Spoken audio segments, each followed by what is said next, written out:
Welcome to the past unveiled, a place where the past moves very slowly, where kings wrote letters that took months to arrive, and farmers counted the seasons, one gentle sunrise at a time. Tonight we'll wander through the calm corridors of history, no wars, no drama, just the quiet turning of time. So take a deep breath, let your thoughts drift like leaves on a still pond. And if you find peace in these sleepy stories, you can like, comment, and subscribe, not out of urgency, but simply whenever you wake up.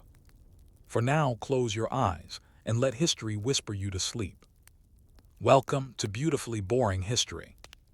We'll now begin with Story 1: The Rise of Darius, from Usurper to King. The man who would become Darius the Great did not begin his journey with noble consensus or inherited ease. His rise to power was veiled in confusion, forged in rebellion, and contested at every step. To understand Darius's early grip on power is to understand how empires, especially vast ones like Persia, can hinge on something as uncertain as rumor, murder, and the erasure of inconvenient truths. When Cambyses II, son of Cyrus the Great, died mysteriously in 522 BCE, the Persian Empire was in crisis. Cambyses had extended the reach of the empire into Egypt, but he ruled with a harsh hand, and his absence from Persia for several years had allowed instability to ferment. He had allegedly killed his own brother, Bardia, also known as Smerdis, fearing a coup. But when Cambyses died, some say by accident, others by suicide, a man claiming to be Bardia suddenly appeared and seized the throne. This Bardia, whose true identity would remain one of the more mysterious puzzles of ancient history, quickly gained popularity among the people. He canceled taxes for 3 years, granted military exemptions, and retreated from the more aggressive imperial policies of Cambyses. For many in the empire, his rule was a welcome relief. But for the Persian elite, especially those close to the royal court, this man was an impostor, or so Darius claimed. Darius, at that time, was a nobleman of the Achaemenid line, but not in the direct royal succession. He served as a lance-bearer to Cambyses, a relatively minor position that placed him close to power, but not within its grasp. What Darius did next, however, would reshape the Persian world. The Conspiracy of the Seven. According to Darius's own inscriptions, the Behistun inscription being the most famous, he and 6 other noblemen devised a plan to assassinate the impostor. The story reads with mythic flair, resembling tales from later Persian and Greek traditions. They entered the palace, confronted the alleged Bardia, and killed him. With the false king dead, the question emerged: who would now rule Persia? The group agreed to decide through a contest. One version of the story, most notably from Herodotus, claims they chose their new king based on whose horse neighed first at dawn. Darius's groom, allegedly through trickery, ensured his master's victory by introducing a mare in heat at the right moment. This anecdote, whether true or not, was part of a broader pattern in ancient narratives, blending political maneuver with legend to make leadership seem destined. Thus, Darius, son of Hystaspes, ascended to the throne not by inheritance or peaceful succession, but by calculated rebellion, court intrigue, and a tale conveniently immortalized on a rock face in western Iran. Rebellion and resistance. Darius's rise was not universally accepted. The empire erupted in rebellion almost immediately. From Elam and Media to Babylon and beyond, local rulers declared themselves kings, claiming lineage or loyalty to Bardia, or exploiting the political chaos to seek independence. Darius would later record the names of these rebels on the Behistun inscription. In stone, he insisted they were all liars, impostors, and deceivers. His version of events portrayed himself as the rightful ruler, ordained by the supreme god Ahura Mazda, and driven by righteousness to restore order. But stone cannot record dissent. In truth, the young empire was teetering. It wasn't just the political turmoil, it was the fragile connections between provinces, the limits of imperial control, and the challenge of managing a realm that stretched from the Indus River to the Aegean Sea. What Darius needed was not only military victory, but narrative victory. He had to convince an empire that his rule was legitimate. This is where inscriptions, building projects, and administrative reforms began to serve a purpose larger than governance. They were tools of ideology. Ahura Mazda and the mandate of rule. It is telling that Darius consistently invoked Ahura Mazda, the highest deity in the Zoroastrian tradition, as the divine justification for his rule. This wasn't simply a matter of personal faith, it was a political message. By rooting his authority in divine will, Darius attempted to rise above the bloodshed and intrigue that brought him to power. But Zoroastrianism was not yet a fully codified state religion. It existed in various forms across Persia, and Darius's invocation of Ahura Mazda was likely as much about cultural unity as personal piety. In a vast, multi-ethnic empire, shared symbols could knit together diverse provinces. Religious tolerance would become a hallmark of the Achaemenid Empire, but in these early days, the emphasis was on control, and Darius's god became his tool. The inscriptions and the shaping of history. Much of what we know about Darius's early reign comes from the monumental Behistun inscription, carved high into a cliff face overlooking a major road. Written in Old Persian, Elamite, and Babylonian, it was a deliberate communication to the multilingual subjects of the empire. It was, quite literally, imperial propaganda in stone. The inscription tells of Darius's divine right, his defeat of 9 rebel kings, and his vision for a restored and righteous Persia. But what it leaves out, like all propaganda, is perhaps even more important. Nowhere does it question whether Bardia may have actually been the rightful king. Nowhere does it explore the perspectives of those who followed him. And nowhere does it suggest that Darius may have had ambitions for power long before Cambyses died. Instead, the inscription presents a world of clear moral lines. Darius, the chosen one, his enemies, liars, and traitors. This black and white portrayal allowed Darius to consolidate power through more than swords and spears. He controlled the narrative. The significance of silence. One of the most striking features of early Darius-era records is what they do not say. The silence around certain names, the absence of dissenting voices, the erasure of alternative narratives. These gaps are not accidental, they are part of a broader imperial strategy. Control of language and memory is essential in empire building. By dictating which stories endure, a ruler like Darius could shape not only the present, but the future's understanding of the past. And yet questions remain.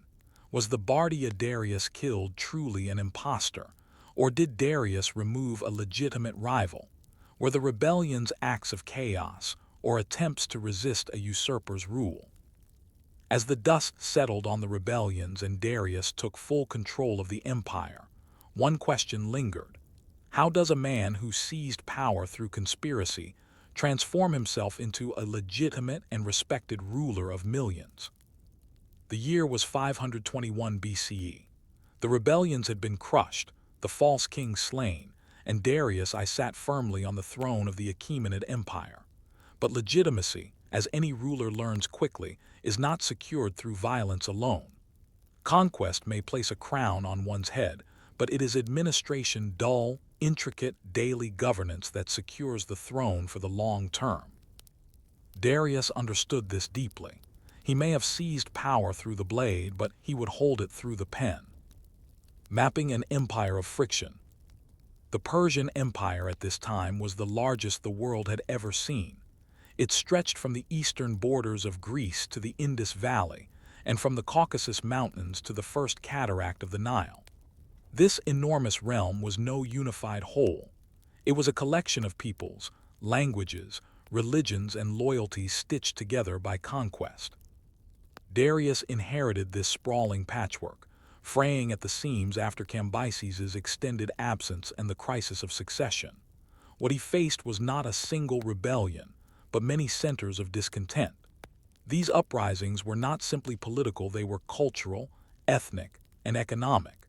Many provinces had little in common with each other, and even less reason to trust the central power in Persepolis or Susa. To maintain order across such a vast space, Darius needed to know what was happening at the local level. He needed taxes to fund the army, officials to enforce his laws, and informants to alert him to unrest. In short, he needed a system. The satrapy system, delegated authority. One of Darius's most transformative achievements was the formalization of the satrapy system. Though regional governors satraps had existed under Cyrus and Cambyses, it was Darius who gave the system teeth and structure. He divided the empire into roughly 20 satrapies, or provinces. Each was ruled by a satrap, typically drawn from noble Persian or Median families. However, Darius was careful never to allow too much power to rest in one man's hands. While the satrap governed the province, military commanders and royal secretaries were appointed separately and reported directly to the king. This three-pronged system was deliberately inefficient. Redundancy, in Darius's mind, was security.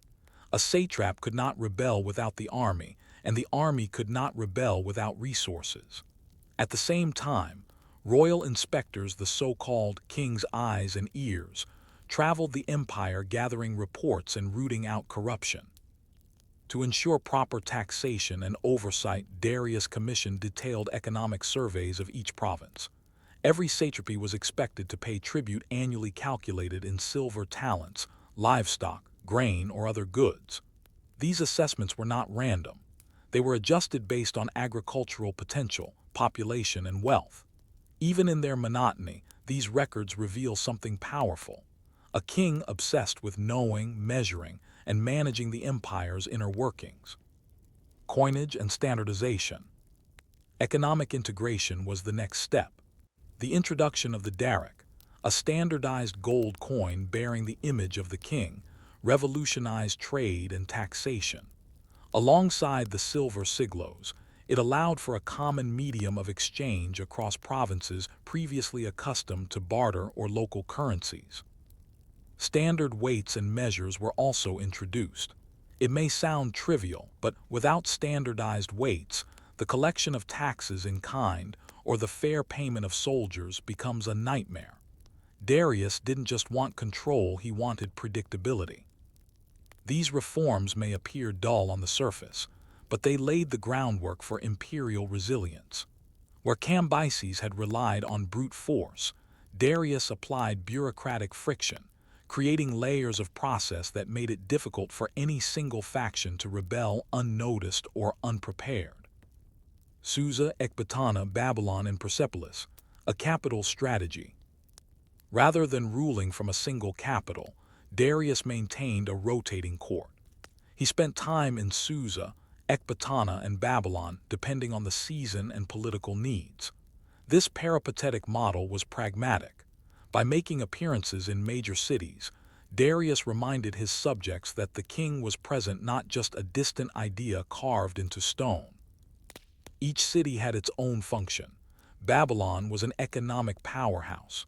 Susa, newly favored by Darius, became an administrative capital. Ecbatana, high in the mountains, was a summer retreat. And Persepolis, a new city begun under Darius, would become the ceremonial heart of the empire. Persepolis was not just a palace, it was a message. Built slowly, deliberately, and lavishly, its halls and reliefs showcased a king who had mastered diversity. The staircase reliefs show subject peoples bringing tribute: Bactrians, Indians, Lydians, Elamites. Each is rendered in detailed attire, bearing local gifts. It was not just submission, it was orderly submission, orchestrated under Darius's watchful gaze. Languages and inscriptions, administering the multilingual. Language was another tool in Darius's imperial toolbox. His official inscriptions, like those at Behistun, were written in 3 languages: Old Persian, Elamite, and Babylonian. This was not generosity, it was logistics. Old Persian was the language of the court and nobility. Elamite was used in the administrative archives. Babylonian Akkadian was the language of scholarly tradition and served as a lingua franca in Mesopotamia. But Darius didn't just translate for convenience, he used language to broadcast his legitimacy. His multilingual inscriptions announced, "This empire is vast, and I speak to all who dwell in it." To enforce these messages, he built roads. The Royal Road, stretching over 2,700 kilometers from Susa to Sardis in Lydia, allowed messengers to travel in mere days what might take common travelers weeks. Along the road were way stations, relay posts, and garrisons. It was more than infrastructure, it was imperial nervous tissue, allowing Darius to monitor, react, and punish as needed. Suppressing revolt with quiet efficiency. Even after the major rebellions were crushed, unrest simmered. Babylon, always a restive city, rose again in revolt under a man named Araka, who claimed to be the son of Nabonidus, Babylon's last native king. Darius responded quickly. His general, Intafrans, recaptured the city, executed Araka and his followers, and impaled them, another grim reminder that rebellion would not be tolerated. But for the most part, Darius no longer needed such brutal spectacles. The administrative machinery he created prevented the very conditions that had once allowed rebellion to thrive. Local laws were often maintained, local officials integrated, and religious customs respected so long as taxes were paid and order preserved. Identity and the Achaemenid brand. An essential piece of Darius's statecraft was branding. The Achaemenid identity, rooted in Persian tradition but broadened for empire, was carefully cultivated. Royal iconography showed Darius receiving the divine ring of kingship from Ahura Mazda, stepping on a conquered enemy, or seated on a throne upheld by representatives of various nations. These visual cues were more than art. They were imperial shorthand, speaking to the illiterate as powerfully as texts spoke to scribes. In a world without mass media, a carved stone could be more persuasive than 1,000 decrees. Darius's image, frozen in stone or struck on coinage, became the symbol of imperial stability. His enemies were liars. His authority came from the heavens. His system, if not loved, was at least consistent. Beyond Persia, strategic patience. While Darius spent much of his early reign consolidating power, he also kept a watchful eye on the frontiers. In the east, he solidified control over the Indus Valley. In the west, he prepared for expansion into the Greek world. But he did not rush. Where Cambyses had overreached, Darius stabilized before stretching. His long-term strategy was rooted in patience, another boring but effective habit of successful rulers. The Greek city-states in Asia Minor, particularly in Ionia, remained uneasy under Persian control. These would become flashpoints soon enough. But Darius was not yet ready to focus his attention fully there. His empire was still in recovery from civil war. Still, Darius was no pacifist. He conducted campaigns in Central Asia and Scythia, launched diplomatic missions, and commissioned canal projects to link the Nile to the Red Sea. These projects were ambitious, and though not all succeeded, they reveal the mind of a ruler who saw the empire not just as territory, but as a system of moving parts. By 518 BCE, Darius had done something remarkable. He had turned a volatile, war-torn realm into a functioning state. But legitimacy, once claimed and stabilized, eventually demands something more: vision. The question now was, what would Darius do with the empire he had so carefully rebuilt? By the time Darius had consolidated control and institutionalized the satrapy system, a new chapter in the Persian Empire was unfolding, one less about mere survival and more about purpose. Darius I was no longer just the man who seized power in a time of chaos.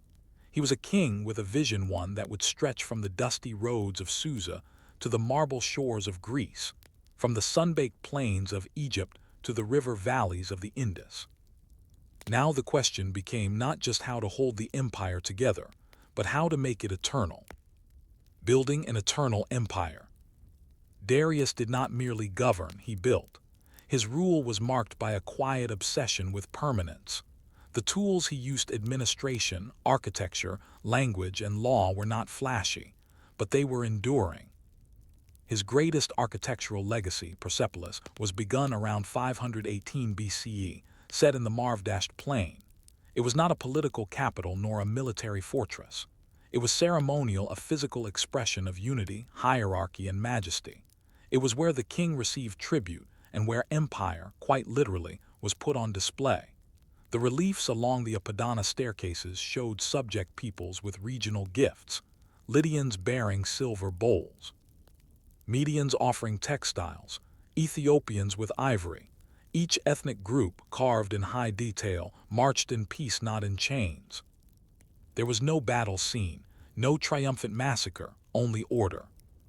Persepolis was empire rendered in stone, and Darius, through it, hoped to make his rule seem inevitable.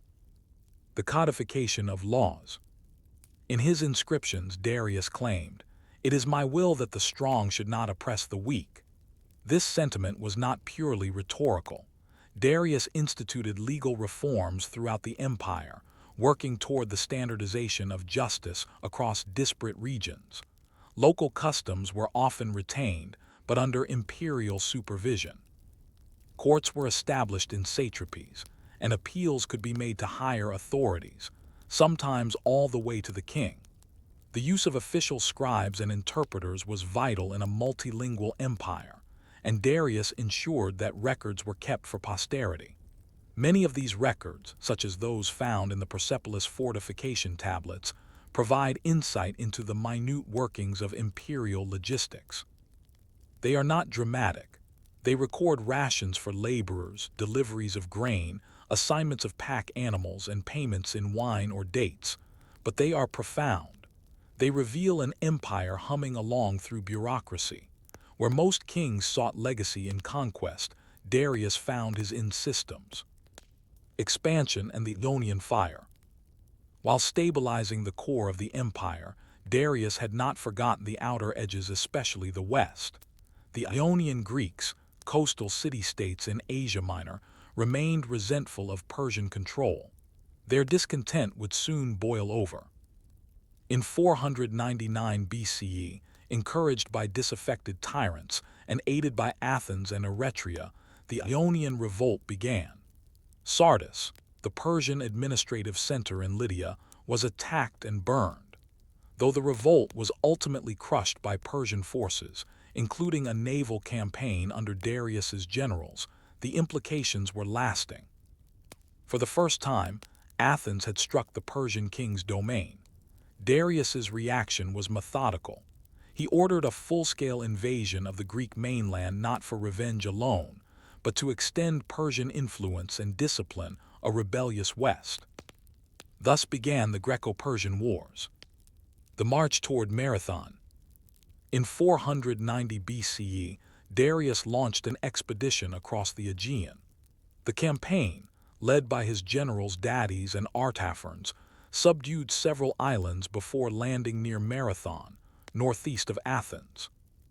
The Battle of Marathon was decisive, but not for Persia. The Athenians, outnumbered but strategically adept, routed the Persian forces. It was a shock to the great empire, and a humiliation for the king who believed himself divinely ordained. And yet Darius was undeterred. He began assembling another, larger force. The empire's machinery ground into action. Grain was requisitioned, ships built, horses bred. But before the second invasion could be launched, rebellion broke out in Egypt. And then, in 486 BCE, Darius died. He was in his 60s, likely preparing to march south when death claimed him. His body was laid to rest in Nakshi-Rustem, in a rock-cut tomb carved high into a cliff. There, on the facade, Darius is depicted standing on a platform upheld by the nations of the empire's 28 subject peoples, each carrying his rule, literally and symbolically. The inheritance of empire. Darius's death marked the end of a reign defined less by glory in war than by diligence in governance. His son, Xerxes I, inherited a stable empire but one now on the brink of renewed conflict with Greece and unrest in Egypt. Xerxes would lead the empire into the second Persian invasion of Greece, including the battles of Thermopylae, Salamis, and Plataea.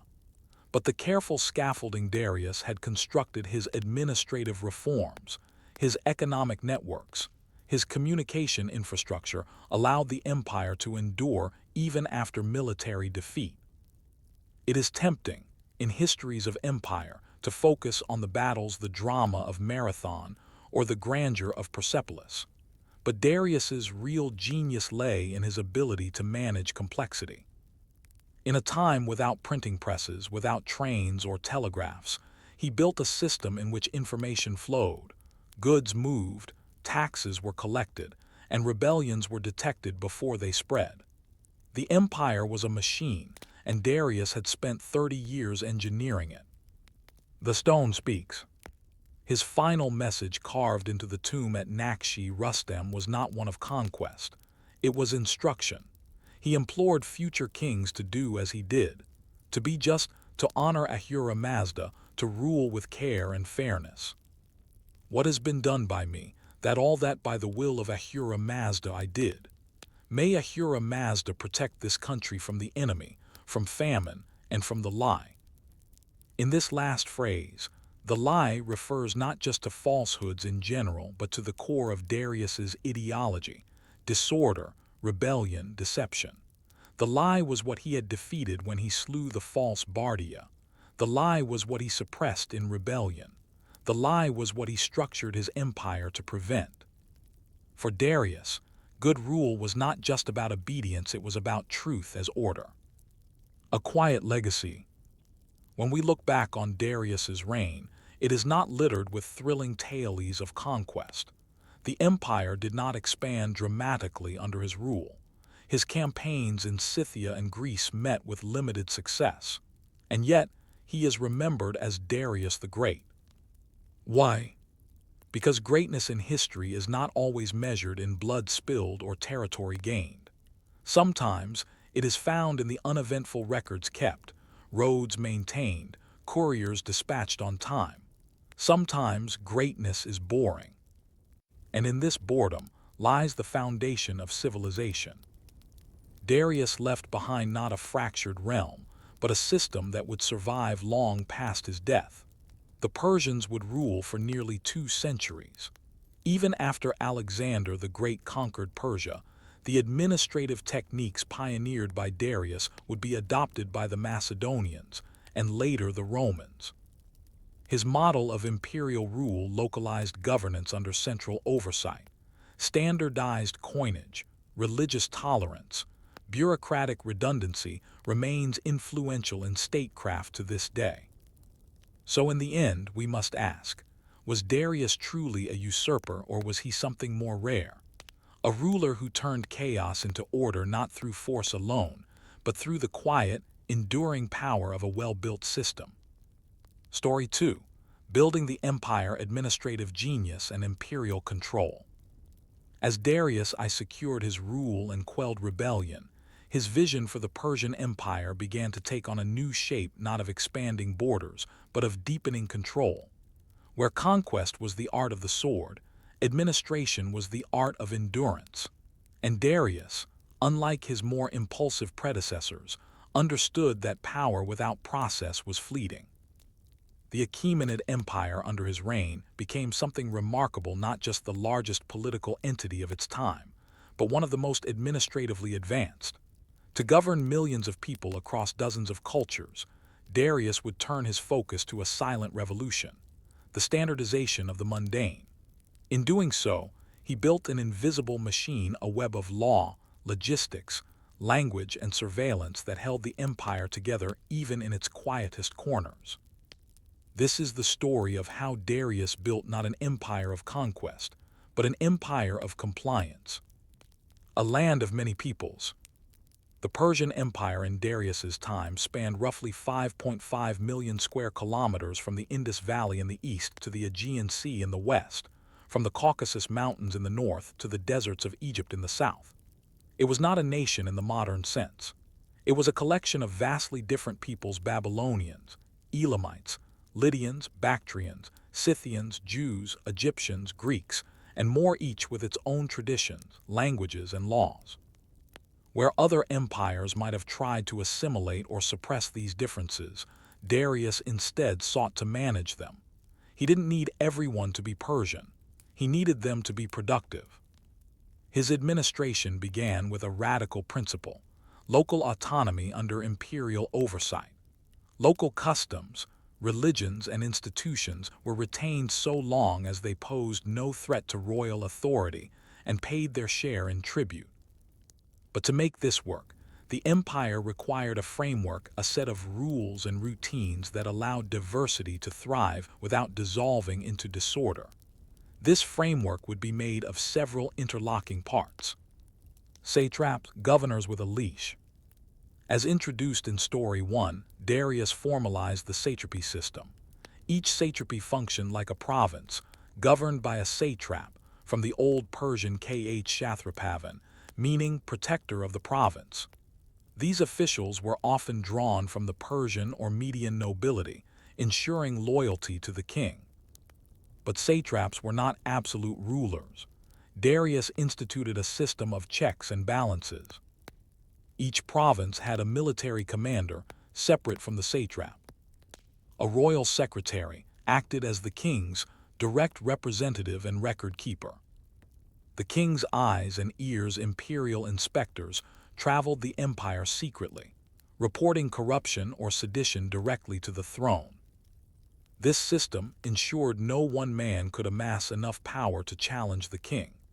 If the satrap rebelled, he would need the army and the bureaucracy on his side, an unlikely combination under Darius's watch. These arrangements may seem unremarkable today, but in the 6th century BCE, this bureaucratic friction was revolutionary. It didn't just slow rebellion, it made the machinery of government more resilient, especially in remote regions where the king's presence was symbolic, not physical. A census of the known world.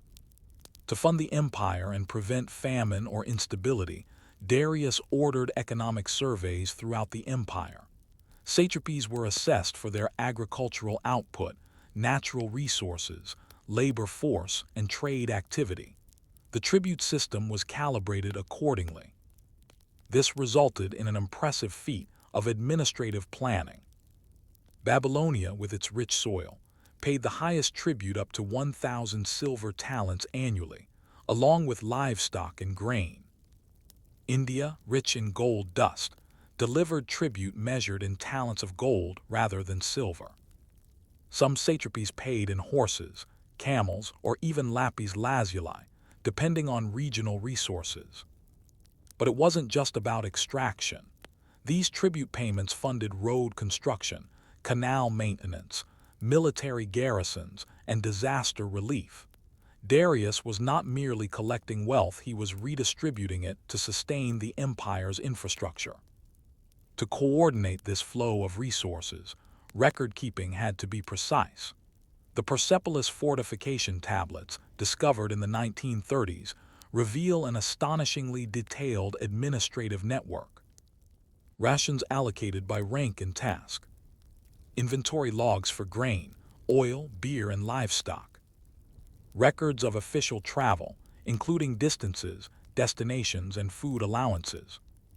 This wasn't imperial fantasy, it was logistical reality, and it worked. Standardizing the empire, coinage, and calendar. One of Darius's most transformative acts was the introduction of a unified currency system. The daric, a gold coin, and the siglos, a silver coin, allowed standardized trade across satrapies. These coins were minted with the king's image, often depicting him holding a bow or spear, a symbol of both protection and power. Beyond coinage, Darius also worked to standardize time. He implemented a solar calendar based loosely on Zoroastrian rituals, with 12 months of 30 days each, plus intercalary days. While not universally adopted, it laid the groundwork for further imperial coordination, especially in scheduling festivals, tribute payments, and bureaucratic processes. Imagine an empire where Babylon tracked dates by lunar omens, Egypt by flooding cycles, and Persia by fire festivals. Standardizing time may seem pedantic, but it was a quiet revolution, a synchronizing of civilizational rhythm. Roads, posts, and imperial communication. Perhaps the most visible manifestation of Darius's administrative genius was the royal road, an ancient highway stretching nearly 1,700 miles from Susa to Sardis. This road wasn't just for merchants or armies, it was the lifeline of imperial oversight. Darius created a relay system of mounted couriers, each stationed at intervals along the road.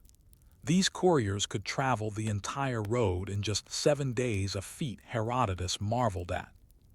Neither snow, nor rain, nor heat, nor darkness of night prevents these couriers from completing their appointed course with all speed. Though later appropriated by the U.S. Postal Service as its motto, these words were originally inspired by the Persian express system. With this infrastructure, Darius could receive reports, issue commands, and detect rebellion within weeks instead of months. It wasn't just a road, it was an imperial nervous system. The role of writing and language. Running a multilingual empire required multilingual solutions. In addition to Old Persian, Darius's scribes used Elamite, Akkadian, and Aramaic, the last of which became a kind of administrative lingua franca across the Near East. Documents were routinely translated into multiple languages. While this added complexity, it ensured that orders could be understood across cultural boundaries. For internal communication, Darius relied heavily on scribes, many of whom were trained in temple schools or royal workshops. Scribes were the data processors of the ancient world. They cataloged resources, tracked tribute, and ensured compliance with royal edicts.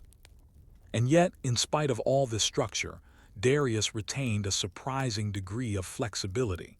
He did not impose Persian law on every subject people.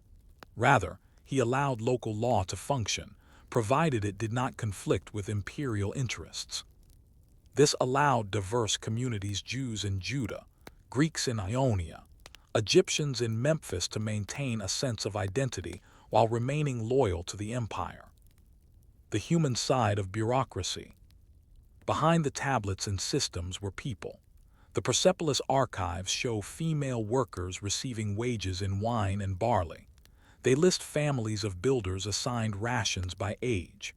They record allowances for pregnant women, and even religious festivals during which rations were doubled.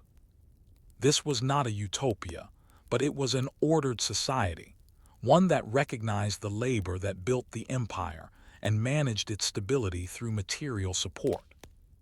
Darius didn't need to inspire loyalty through speeches or pageantry. He inspired it through consistency.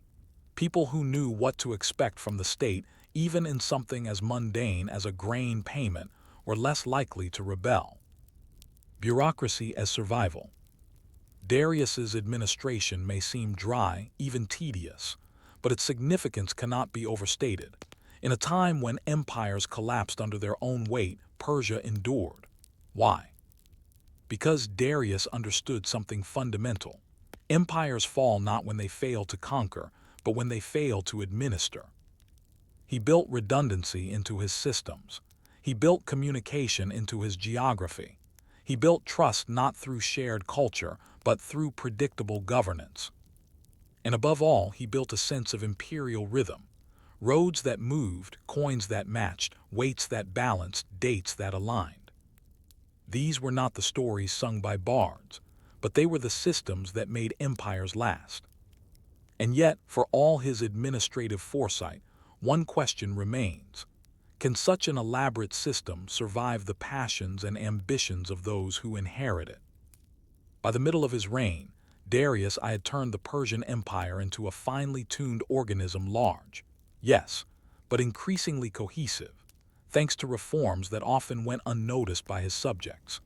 Few empires in history could claim to be ruled through such a quiet mastery of coordination. oversight, and logistics. This was not a state that relied on daily displays of power. It was a system whose strength came from not needing constant force to maintain order.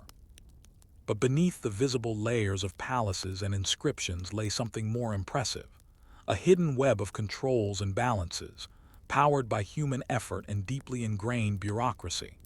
This web connected the empire's furthest reaches, ensured its soldiers were fed, its laws enforced, and its messengers delivered. In this section, we explore that complex machinery, the actual operation of empire on a daily basis. Feeding the machine, logistics in an ancient empire. Empires don't just run on politics and ambition, they run on supplies. And Darius knew that no matter how vast his territories were, they were meaningless if he could not keep roads safe, troops mobile, or laborers fed. The challenge was staggering. There were no engines, no refrigeration, no telegraphs. And yet, Darius managed to coordinate the flow of goods, personnel, animals, and correspondence across more than 3,000 miles. How? Through a system of decentralized efficiency. Satraps oversaw their regions, but they did not operate in isolation. The central administration in Susa received periodic reports, tax ledgers, and inventories. Tribute was often converted to rations, stored in granaries and royal warehouses throughout the empire. The Persepolis fortification, tablets, a trove of over 20,000 clay records, offer the most vivid window into how this worked. They show food rations calculated to the worker's sex, age, and role. Animal transport documented in precise numbers, camels, donkeys, oxen. Festival allocations, where workers received double rations during New Year celebrations or Zoroastrian observances. Travel permits, authorizing journeys between cities and stations, with assigned amounts of food or lodging for each leg of the trip. The tablets are boring, deeply so, but that is precisely why they matter. They reveal a system that prioritized consistency over drama. Day after day, the same categories, the same measurements, the same signatures. It was empire not as spectacle, but as spreadsheet. The empire's backbone, roads, stations, and couriers. The Royal Road, the empire's most famous engineering feat, was only one part of a larger network. Darius established rest stations, known as caravanserais, every 15-25 miles. These stations provided food and lodging for messengers and officials, housed fresh horses for relays, doubled as garrisons for military oversight. The Persian postal system, called Angarium, was perhaps the most effective communication network of the ancient world. Couriers could travel up to 250 miles per day using relays. Royal decrees issued in Susa could reach Sardis or Babylon in under 2 weeks, a remarkable speed given the terrain. This flow of information created a responsive government. If a satrap was suspected of corruption, inspectors were dispatched. If a famine struck, supplies could be rerouted. If a rebellion was whispered in the hills, it could be investigated before it became a fire. But these responses depended on more than speed. They depended on trust in data. The empire ran on records accurate, timely, and translated. Law is a tool of control and mercy. While Darius is not known for creating a single codified imperial law, he greatly expanded the reach and integration of local legal systems under imperial oversight.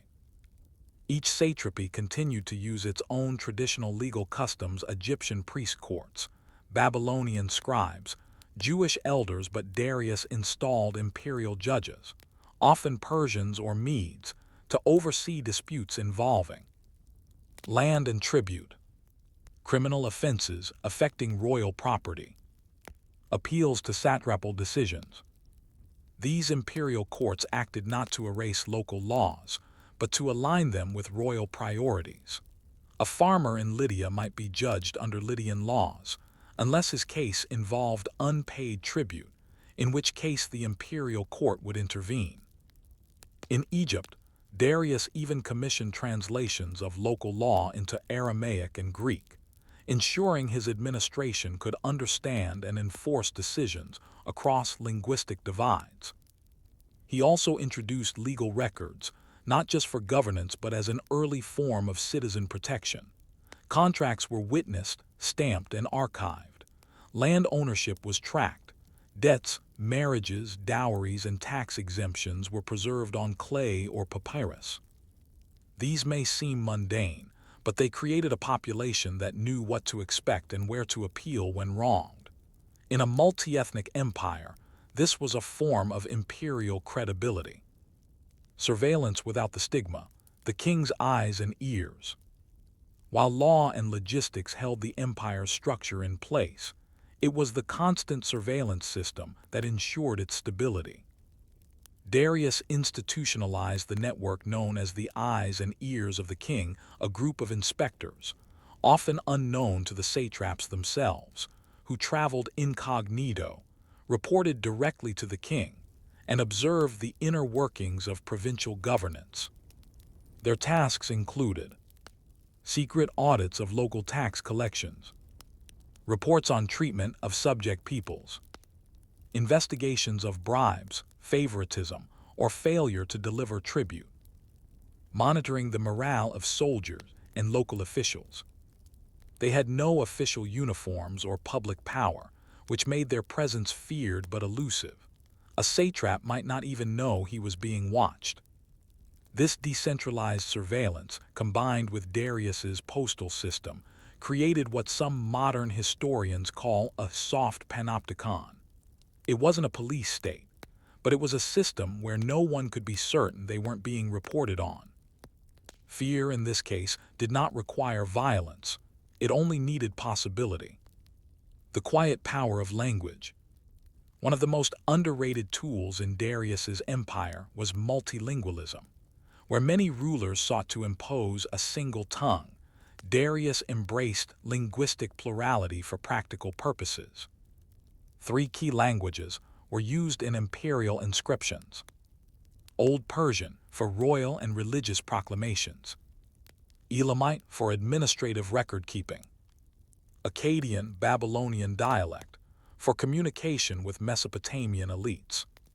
But the real administrative glue was Imperial Aramaic, a script and language that had already spread widely in the Near East.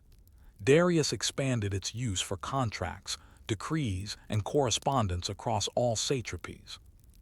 In doing so, he created a linguistic bridge, not a uniform tongue, but a functional medium. The multilingual nature of inscriptions, such as Behistun and Persepolis, was not just inclusive, it was strategic. Darius knew that if his messages could not be read and understood, they could not be obeyed. Religion as a tool of stability. Though a follower of Zoroastrian principles, Darius rarely forced his beliefs onto his subjects. He emphasized Ahura Mazda, the wise lord, in royal inscriptions, but rarely attacked other deities. Instead, Darius pursued a policy of religious pragmatism. He restored Egyptian temples and reaffirmed the rights of Egyptian priests. He funded the rebuilding of the Jewish temple in Jerusalem, a decision confirmed in the Book of Ezra. He respected Babylonian priesthoods, even while reducing their political power. Why? Because temples were social institutions as much as religious ones. They were places of record-keeping, education, and legal arbitration. By supporting local religions, Darius co-opted their influence without alienating their followers. Religion was not just tolerated, it was leveraged. The banality of greatness. By 500 BCE, Darius's empire functioned not just as a collection of territories, but as a bureaucratic engine. Its gears were lubricated by record-keeping. Its roads flowed with grain and scrolls. Its satraps feared the wrong kind of attention, and its subjects, while diverse, operated within a recognizable framework of governance. This was not an empire that relied solely on fear or cultural dominance. It was an empire that survived on habits, filing reports, counting animals, delivering rations, translating edicts, inspecting roads. What Darius understood perhaps better than any of his contemporaries was that control is not the same as conquest. Conquest is momentary. Control must be maintained daily. Still, even in this well-oiled machine, there were cracks. As the empire grew, the system grew more fragile. Could any successor match the patience, precision, and restraint of Darius? Or would they seek glory over governance and undo the very structure that held the empire together? By the end of Darius I's reign, the Persian Empire had become a marvel of imperial design. Roads crisscrossed thousands of miles of terrain. Inspectors moved silently through the satrapies. Language, law, logistics, and loyalty all hummed in orchestrated rhythm.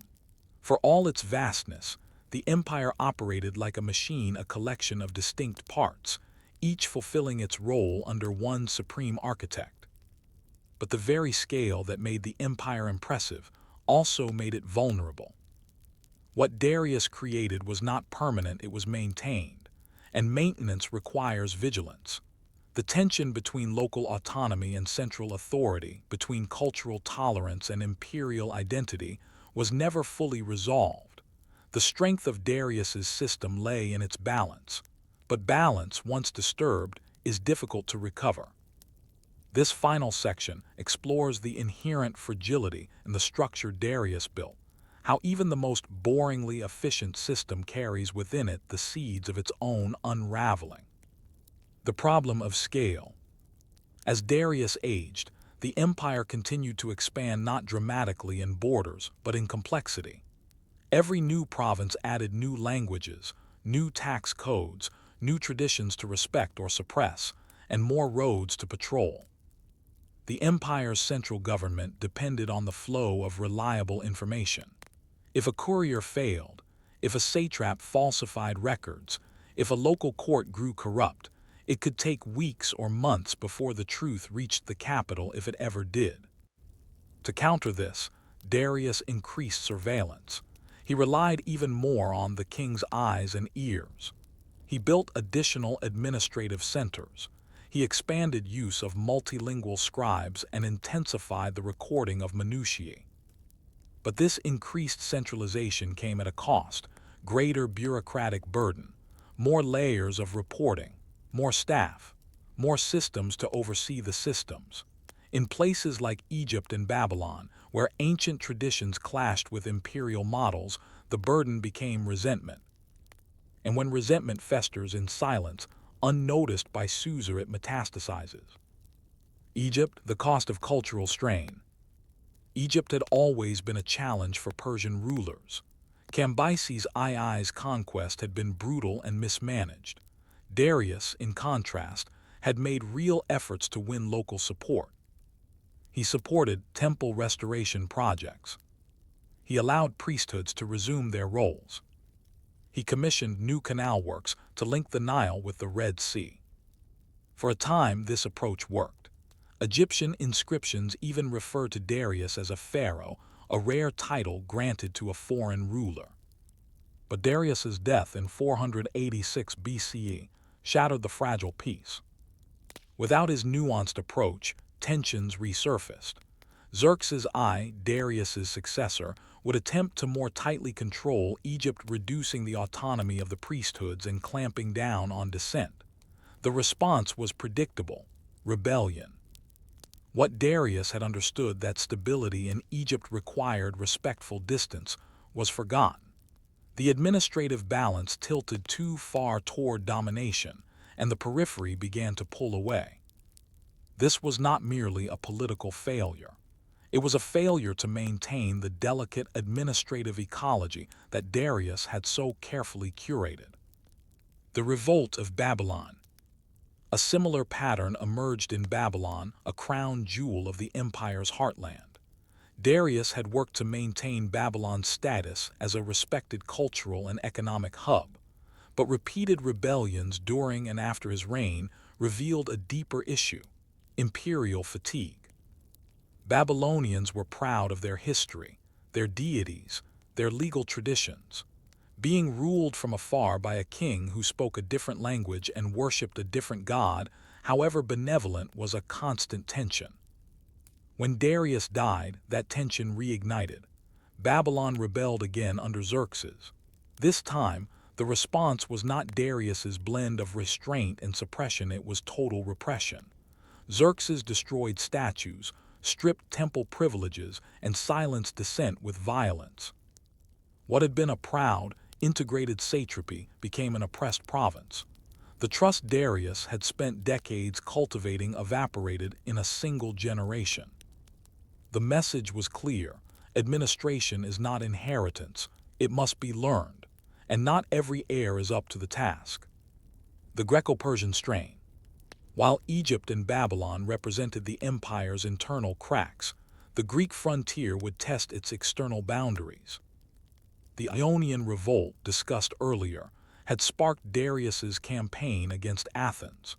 Though he was defeated at Marathon, he had begun preparations for a second, larger invasion at the time of his death. It would fall to Xerxes to execute that plan. But Darius's son was not his father. Where Darius had been deliberate and methodical, Xerxes was driven by ambition and offense. His massive invasion of Greece in 480 BCE, featuring the infamous battles of Thermopylae and Salamis, was costly and ultimately unsuccessful. The failure at Salamis, in particular, exposed the limits of Persian logistics. The empire's sophisticated infrastructure worked within its own borders, but projecting power into rugged, hostile terrain like the Greek mainland tested those limits. Greek city-states, though small and divided, could mobilize quickly, knew the land, and had naval superiority in their own waters. Persian supply lines were long, vulnerable, and increasingly strained. Darius had mastered governance, not overreach. Xerxes had failed to understand the difference. Bureaucracy without the architect. After Darius, the empire continued surviving not because of constant victories, but because his systems outlived him. For decades, those systems would carry the burden of poor leadership, internal dissent, and external war. But eventually, the weight became too much. Later kings Artaxerxes, Darius II, and eventually Darius III would face satrapal independence, dynastic struggles, and the rise of external threats they could not match. By the time Alexander the Great invaded in 334 BCE, the Persian administrative system was still in place but hollowed. The empire was no longer unified by the trust in its function. It had become an empire of ritual, not response. Satraps acted more like independent monarchs. Tribute was delayed. Inspectors were co-opted or ignored. Roads remained, but the messages they carried were filtered through layers of competing loyalties. The great engine of Darius's empire had become clogged with its own complexity. Darius's enduring lessons. And yet, even as the empire crumbled under its own weight, the administrative model Darius built persisted. Alexander adopted the satrapy system in his own conquests. The Seleucids, who ruled Persia after Alexander, continued to use Aramaic for administration. Roman provincial governance bore unmistakable parallels to Persian oversight models, separate civil and military officials, layered bureaucracy, and local autonomy under central rule. Even modern nations carry echoes of Darius's structure: taxation by region, multilingual documentation, state surveillance, centralized oversight. This was Darius's true legacy, not an empire in stone, but a blueprint in paper, policy, and practice. A system designed to hold, not to inspire. It is easy to forget how fragile all of this was. The Persian Empire under Darius was not held together by ideology or bloodline alone. It was held by systems, roads, coinage, scribes, and surveys. It was held by men weighing barley for laborers, by horses changed at relay stations, by tax ledgers translated into 3 scripts. It was held by the routine. And in this routine lies a humbling truth. The most successful empires in history were not those that dazzled in battle, but those that endured in boredom. Darius built an empire not of brilliance, but of reliability. And for generations, that reliability was enough. But in the end, even the best designed system is only as strong as those entrusted to uphold it. When memory fades, when priorities shift, when heirs mistake inheritance for entitlement, what remains of the system? Can even the most brilliantly boring empire survive without the hands that made it work? Story 3.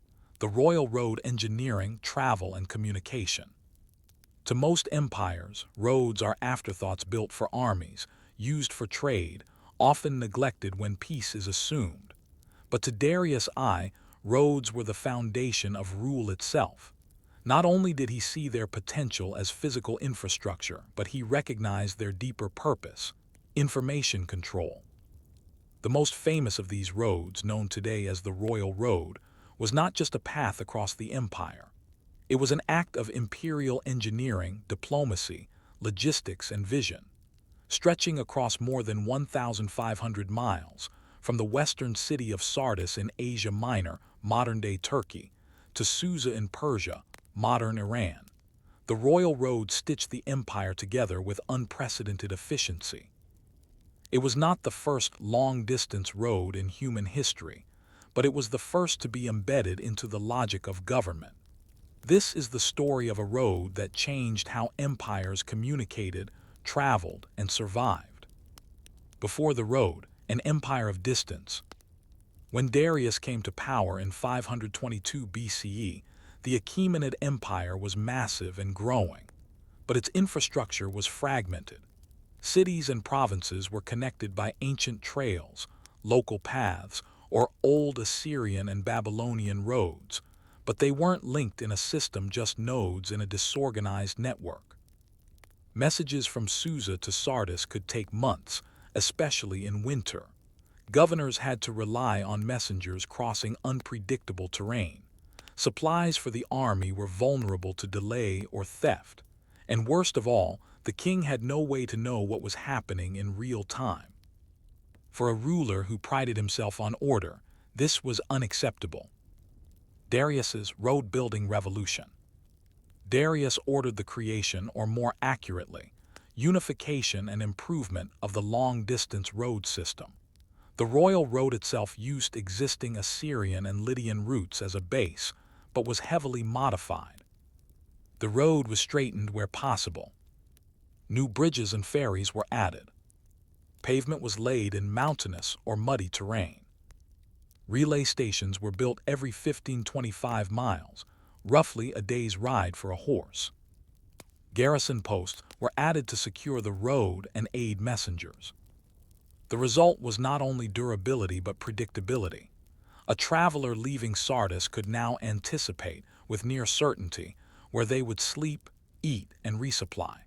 The movement of goods, orders, and people became less risky and more mechanical. Who traveled the road? The road was not for everyone. Its use was primarily administrative, designed for imperial couriers, inspectors, tax agents, and high-level officials. These travelers were granted royal travel documents, likely in the form of clay or metal tablets, which authorized them to receive rations, horses, and lodging at the stations.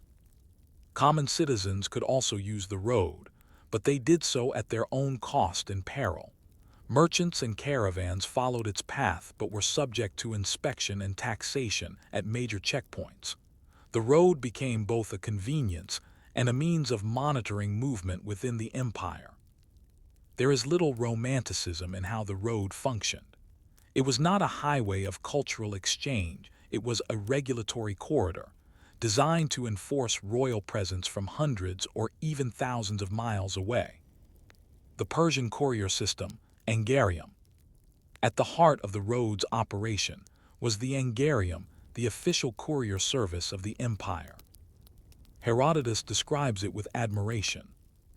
Nothing mortal travels so fast as these Persian messengers. The entire plan is a Persian invention, And this is the method of it.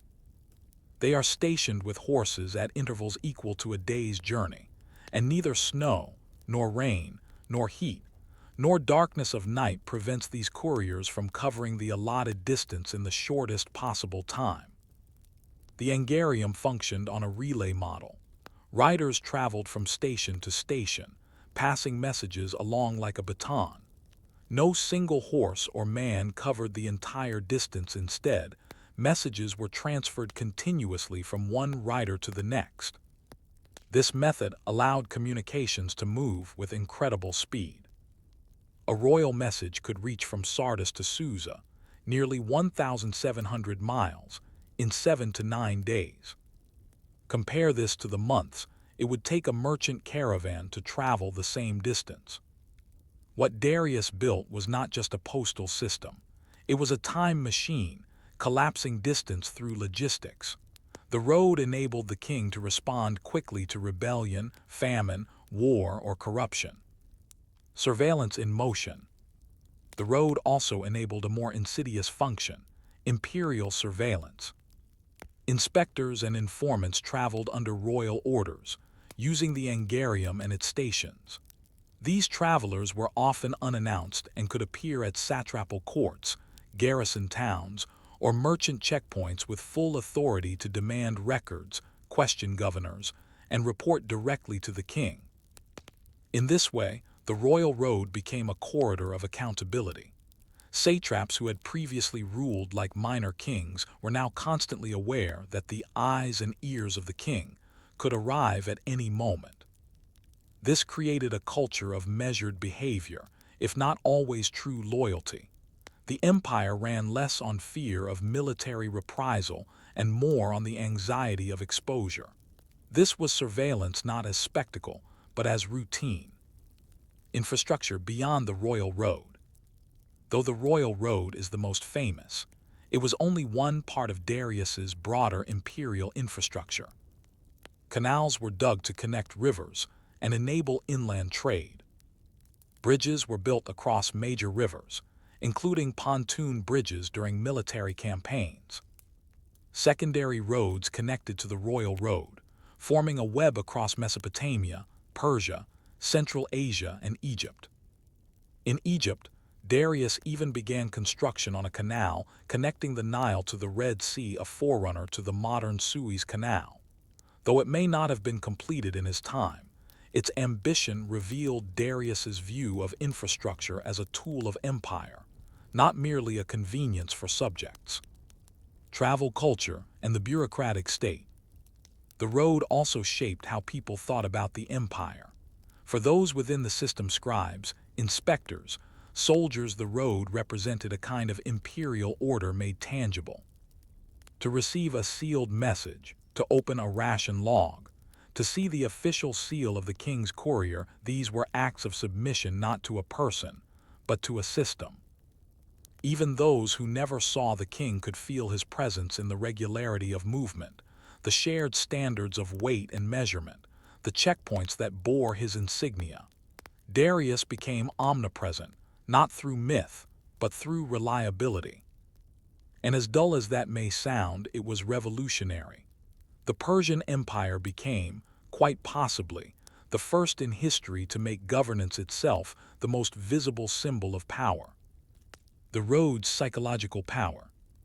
There is something subtle in how the royal road affected those who used it, or even those who merely knew of it.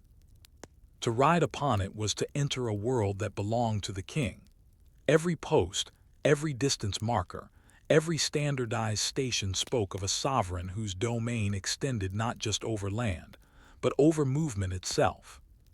The road said, "This is how far the king's power reaches, not by foot, not by sword, but by system." It was no wonder that later empires, from the Romans to the Byzantines to the Islamic caliphates, would emulate the model of imperial roads and posts. These were not just logistical marvels, they were statements of durable control. End of the road. The royal road would remain in use long after Darius's death. Later Persian kings maintained it, and Alexander the Great himself used its routes during his conquest. Even under Macedonian and Seleucid rule, parts of the road system continued to function. Eventually, time and neglect eroded the stations, the bridges, and the relay system. But the idea of the road, the concept of a logistical state, of travel as governance lived on. The royal road was not grand in the way palaces or battles were. It was not glamorous, but it did what few institutions can. It reliably connected people, regions, and governments over vast distances, through all seasons, through storms and war, through the death of kings. But as we've seen with other imperial systems, the question must be asked: can a road, however sturdy, still function when those who travel it no longer serve the same ideals? When speed is no longer matched by clarity, and connection no longer brings trust, what remains of the road's power? By the time the royal road was fully integrated into the Persian Empire's infrastructure, it had become more than a means of moving messages. It had become a symbol of systematized control. No longer merely a highway between cities, it now functioned as the spinal cord of the empire, channeling information, reinforcing administrative authority, and enabling rapid intervention when imperial integrity was threatened. And while it was built with stones and sweat, the road's true strength lay in something far more abstract: standardization. We'll explore how Darius's road system introduced systemic predictability to imperial life, and how, through surveillance, travel documentation, and controlled communication, the king extended his power into places he would never physically visit. Life along the road, relay stations, and bureaucracy in motion. At roughly every 15 to 25 miles along the royal road, there stood a relay station, known as a parchment-clear in Old Persian. These stations were more than mere rest stops. They were multifunctional nodes in a network that blended state surveillance, logistics, and hospitality, each tightly monitored, and each accountable to higher authorities. At these waypoints, a courier or official could exchange a tired horse for a fresh one, present official travel documents, writs, or permits to request supplies, sleep in a simple but protected structure, deposit or receive sealed royal messages, be observed or questioned by station officers.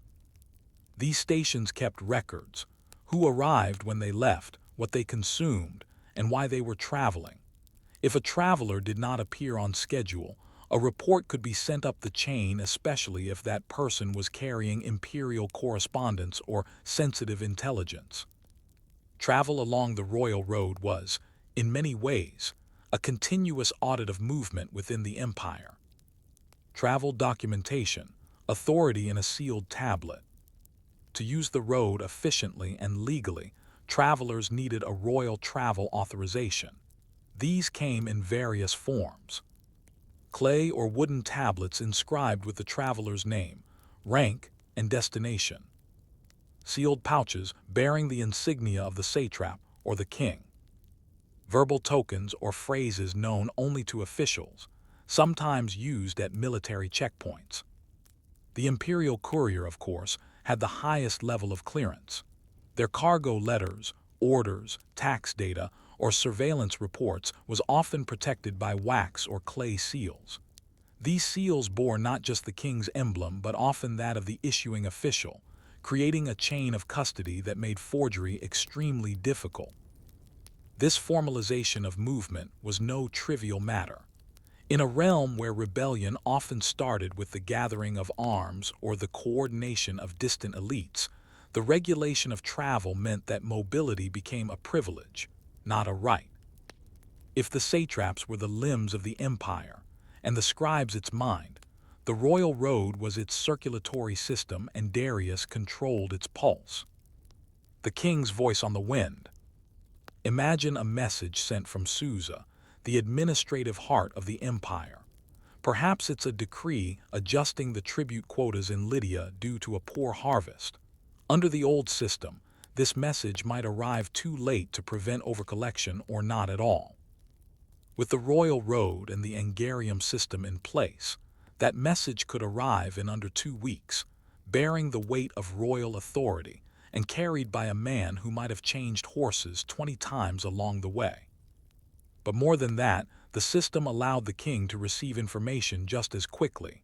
Reports on crop failures, military troop movements, local rebellions or unrest, administrative corruption, foreign diplomacy or threats. These were not mere updates, they were decision triggers. The road allowed Darius to react in real time, an ability almost unheard of in empires of such size. For the people living in the empire, this ability became a kind of invisible governance. Though they rarely saw the king, they knew his voice could travel. His authority was felt through orders swiftly enacted, inspections suddenly arrived, and rewards or punishments that arrived without delay. The speed of governance equaled its credibility. Surveillance through speed. It is no coincidence that the royal road was intimately connected to imperial espionage. The famed eyes and ears of the king did not move independently, they relied on the infrastructure of the road system to function.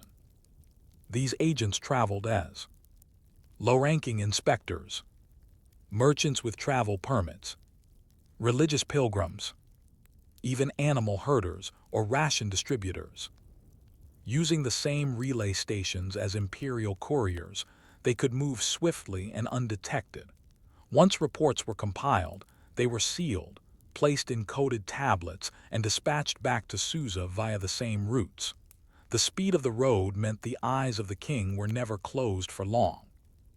And while Darius was known for religious tolerance and administrative leniency, these inspectors were his line of defense against provincial overreach.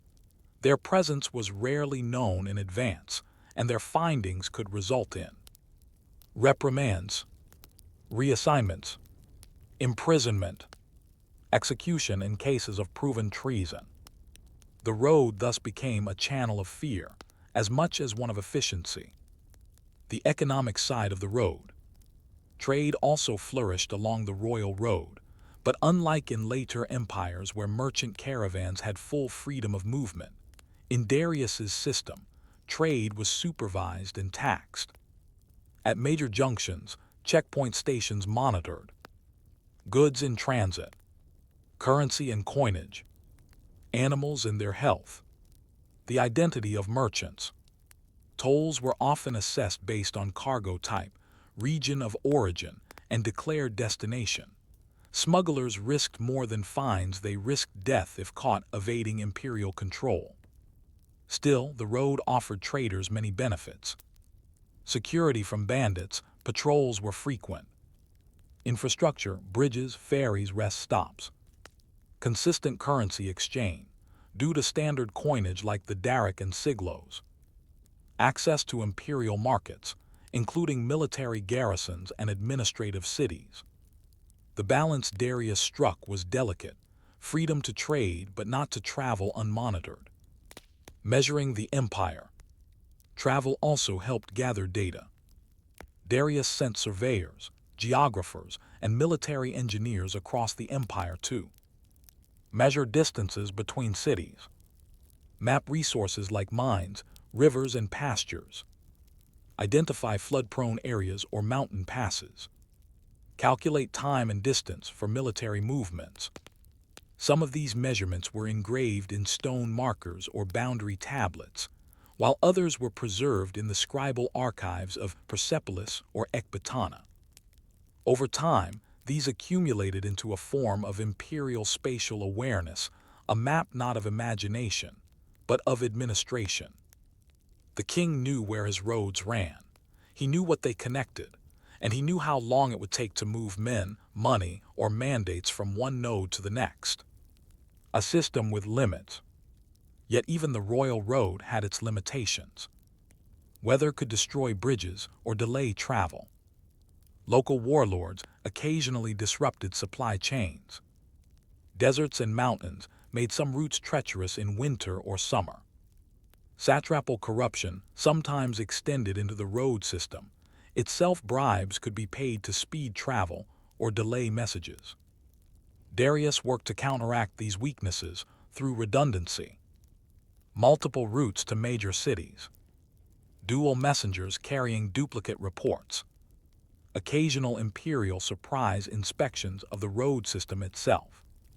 But he also knew that systems fail not from grand flaws, but from 1,000 minor inefficiencies.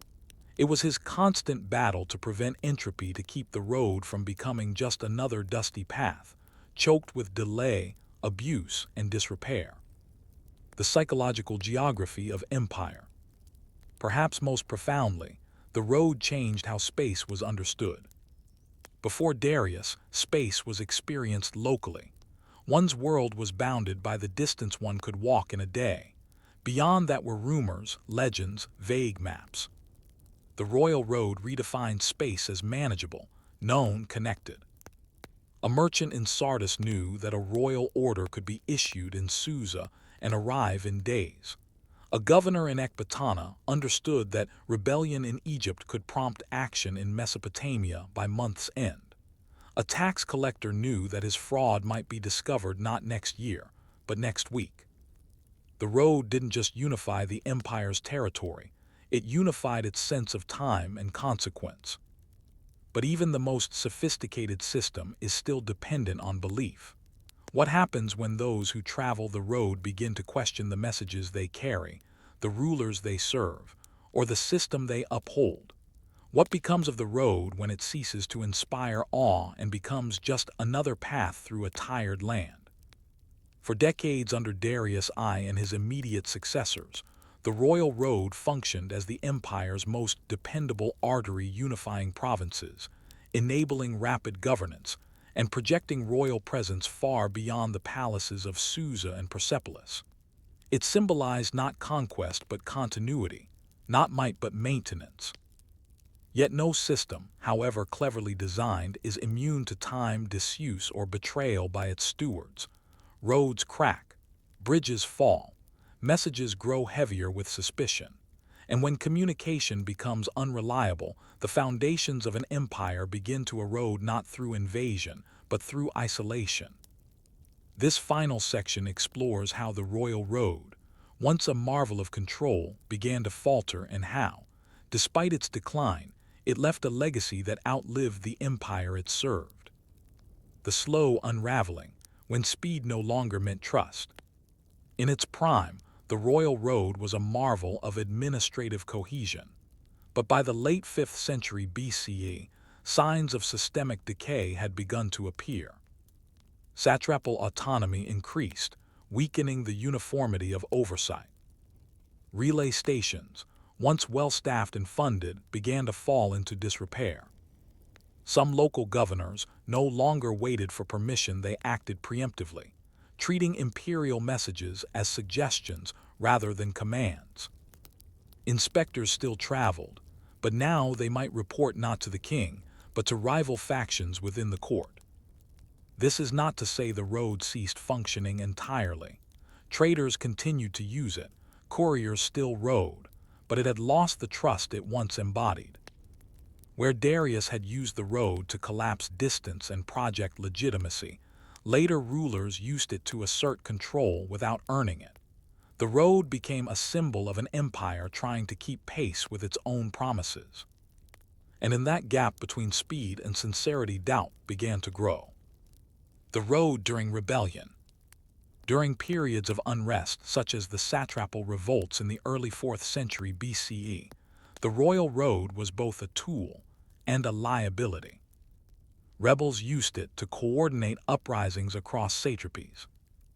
Rogue governors intercepted messages or used the road's infrastructure to advance their own agendas. In some regions, couriers were attacked or detained, their seals broken and contents read before being resealed, creating a new culture of strategic misinformation. The very openness and efficiency that had made the road a triumph under Darius now became a vulnerability. When trust in the sender falters, even the fastest message loses its power. This was especially apparent in Egypt, where repeated revolts leveraged local knowledge of road routes to outmaneuver Persian response times. It was no longer clear who truly owned the road. Alexander and the end of Persian rule. By the time Alexander the Great invaded the Persian Empire in 334 BCE, the royal road was still physically intact, but spiritually disconnected from the ideals of its founder. And yet, Alexander recognized its value instantly. His armies followed its route, using its stations and relay models. His scribes and officers studied the logistics manuals kept in Persian administrative centers. His own system of satrapal governance mimicked Darius's, down to the use of local officials under Macedonian oversight. The conquest of Persia did not destroy the royal road, it repackaged it. Alexander's vision of empire rapid, interconnected, mobile was impossible without it. And in a strange irony, the road that had once symbolized Persian administrative genius now became a conduit for Greek imperialism. Cultural echoes and later adaptations. The idea of an imperial road would survive long past the fall of the Achaemenids. Future empires borrowed liberally from Darius's design. The Roman cursus publicus, a network of stations and roads for official couriers, was modeled on the Persian relay system. The Silk Road later used portions of the royal road's infrastructure, carrying not just silk, but ideas, religions, and technologies between East and West. Even the Ottoman Empire employed a version of the courier station model, known as the menzil system. And though the original Persian relay stations crumbled, the idea of organized travel of roads as arms of the state never disappeared. A concept that outlived its builders. What makes the royal road historically extraordinary is not just its engineering, but its institutionalization of movement.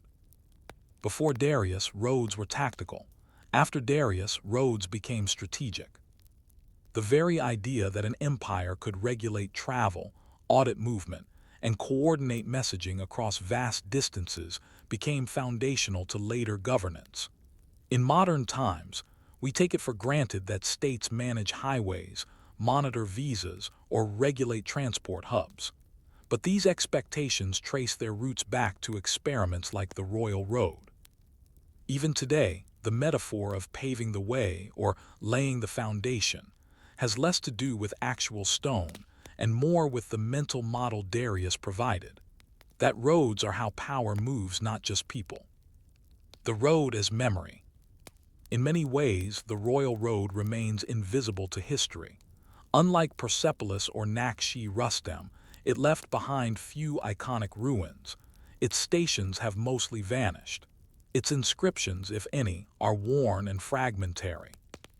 And yet, in ancient texts, in administrative innovations, and in the spatial awareness of subsequent civilizations, the royal road endured. Herodotus remembered it not for its architecture, but for its functionality. Arrian, the Roman historian, praised its speed. And countless unknown scribes and messengers whose names we'll never know walked it, rode it, waited in its stations, and trusted that it would carry their burdens faithfully. That faith, more than any stone or seal, was the road's real foundation. Closing reflections, the quiet power of connection. We often associate historical greatness with military conquests, grand speeches, or architectural marvels. But sometimes, the most transformative changes in history occur through invisible systems. The royal road wasn't built to impress. It was built to function. It didn't glorify a god or a king, it glorified coordination. In its dust and distances, we find the story of an empire trying to make the world knowable, manageable, and orderly. And in that effort, Darius touched something timeless. The human desire to bring far-flung people into mutual understanding not through force, but through structure. But as the world grew more complex, and rulers forgot why the road was built, not just how, one wonders, is it enough to build connection, or must you also continually nurture the trust that gives it meaning? And once that trust fades, can any road, however straight or strong, still lead to unity? Story 4. Satraps and spies, the eyes and ears of the king. Beneath the polished surface of imperial unity, the Achaemenid Empire was a web of diverse regions, rival elites, and hidden threats.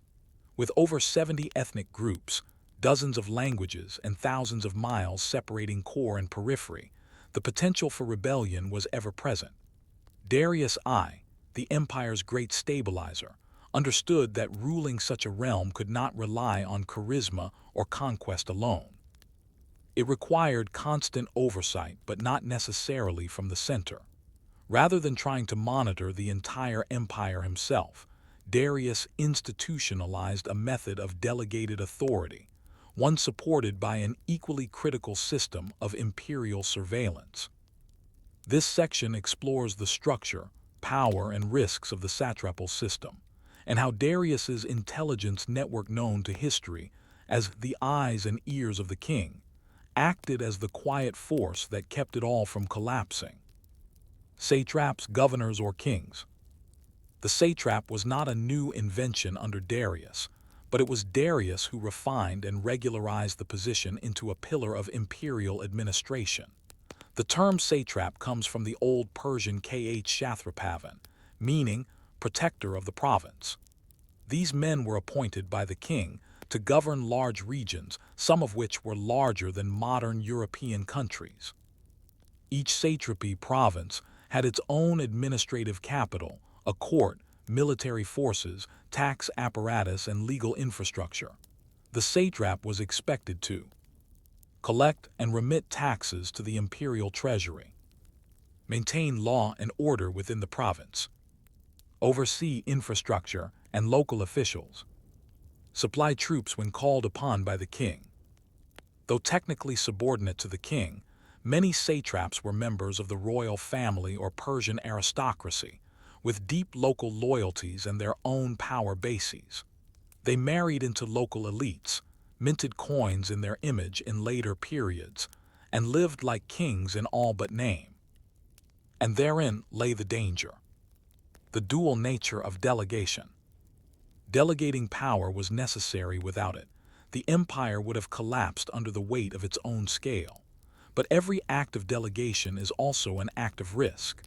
Darius knew that a satrap who grew too strong could become a rebel or even a rival.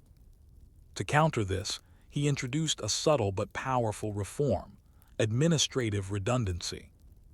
Each satrapy had 3 pillars of authority. The satrap civil governor, often a noble or royal relative. The military commander, independent from the satrap, loyal to the king. The royal secretary, a scribe who monitored all provincial affairs and reported directly to the central administration. These officials acted as mutual checks.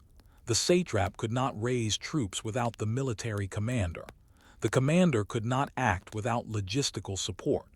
The secretary could report corruption or conspiracy without the satrap's knowledge.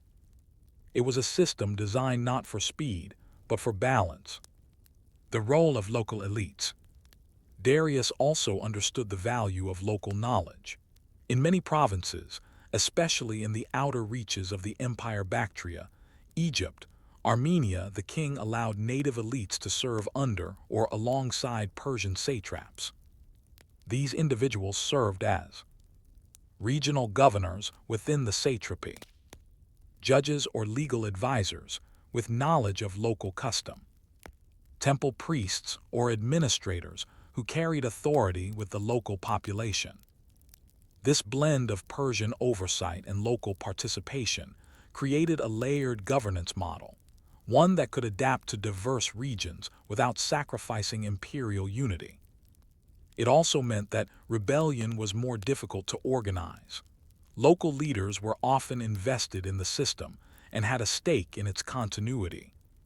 Tribute and taxation, the lifeblood of compliance. The satrap's primary duty was to extract tribute and deliver it to the imperial treasury. This was no small task. Satraps managed complex networks of tax farmers, scribes, and accountants. They had to balance annual quotas determined by economic surveys, special levies during times of war, local expectations about fair taxation. If they failed to deliver, they risked removal or worse. But if they overreached, they risked unrest or revolt. Some satraps, like Tisiphons of Lydia, became infamous for their oppressive rule. Others, like Gobryas in Babylon, managed their territories with tact and restraint. Darius tolerated both styles so long as the taxes were paid, order maintained, and loyalty preserved. Still, the system was fragile, and the king needed a way to ensure it wasn't silently unraveling behind reports of stability. This is where the spies came in. The eyes and ears of the king. The phrase, the eyes and ears of the king, refers to an informal yet deeply embedded intelligence network active during and after Darius's reign. These agents were drawn from a variety of roles. Inspectors, formally commissioned by the king. Royal couriers, who observed while delivering messages.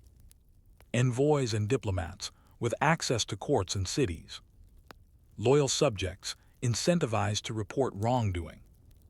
They traveled with sealed orders, bore imperial credentials, and had access to the relay network of the royal road. Often operating in disguise or secrecy, their primary duties included monitoring satrapal behavior, assessing tax collection accuracy, investigating rumors of dissent or rebellion, reporting inefficiencies or abuses. When a satrap received a surprise inspection, or when a military unit was quietly audited, it was likely at the prompting of such a report. The genius of this system was its opacity. A satrap never knew if he was being watched, and that uncertainty bred caution. Surveillance without a secret police. Importantly, Darius's intelligence network was not a secret police force. There were no dungeons full of political prisoners. Instead, it was a preventive mechanism, rooted in the threat of visibility rather than coercion. The goal was not punishment, it was compliance. As long as a satrap behaved properly, he had nothing to fear. But if he began to act independently, amassing troops, altering records, or forging alliances, he could expect a swift and public response. This system worked remarkably well, especially in an empire with limited technological means. It relied on speed. Messages traveled quickly. Redundancy. Multiple sources could verify or contradict each other. Fear of being caught, not necessarily punished. It wasn't just clever, it was sustainable, and it became a defining feature of Achaemenid governance. Human weakness in a machine of power. For all its structure, the satrapal system still depended on individual behavior. A weak satrap could allow corruption to spread. An ambitious one could form private armies and use provincial wealth for personal gain. And the further a satrap was from Susa or Persepolis, the more autonomy he possessed, a fact that would become increasingly dangerous as the empire aged. Later kings, less vigilant than Darius, failed to enforce the same level of oversight. Some satraps began minting their own coins. Others declared themselves semi-independent during imperial crises. In time, the system that had protected the empire became a source of its fragmentation. But under Darius, the machinery still held. It was heavy, bureaucratic, and occasionally unjust, but it was functioning. The limits of control. Even the best surveillance system cannot stop ambition. It can only delay its consequences. During Darius's reign, a few satraps did rebel. In places like Elam, Media, and Babylon, regional leaders declared independence, some claiming to be descendants of previous kings. Darius responded with force, swift, overwhelming, and public. But more often, he relied on the invisible hand of oversight. By keeping satraps off balance, never quite certain whether they were under watch, he reduced the need for constant violence. This was rule by insecurity, a method that punished rebellion not only through retribution, but through anticipation. Still, one must wonder, how long can a system based on uncertainty endure? What happens when the inspectors become corrupted, when the king's gaze falters, when distance dulls fear. Can a king truly watch every governor forever, or must he eventually trust a system built to monitor itself? By the midpoint of Darius I's reign, the satrapal system had matured into a crucial feature of the Achaemenid Empire's administrative landscape. Each satrap ruled a vast territory in the name of the king, and while the empire appeared united under the banners of order and divine will, beneath the surface was a perpetual dance of oversight, distrust, and delicate delegation. It was a system that worked until it didn't. We dive deeper into the realities of managing governors with near-autonomous power, how Darius fine-tuned a web of institutional checks, and what the consequences were when that balance tipped. We will also explore the psychological effects of constant surveillance on those who ruled in the king's name, and how paranoia, in time, became a defining element of imperial administration. Satraps as kings in all but name. The power of a satrap was formidable. Though appointed by the king, a satrap often operated with limited interference from the central court, especially in regions far from Susa. He could raise local levies and train troops, administer justice based on regional law, appoint sub-governors, collect and disperse taxes, build temples, palaces, and fortifications. In places like Bactria, Cilicia, and Armenia, satraps had the military and economic means to govern semi-independently. They interacted with local elites, sometimes spoke the regional language, and in border areas, even negotiated with foreign powers on the king's behalf. This was both pragmatic and risky. Pragmatic because Darius could not manage the daily affairs of 20-plus provinces. Risky because such power, once acquired, is rarely surrendered willingly.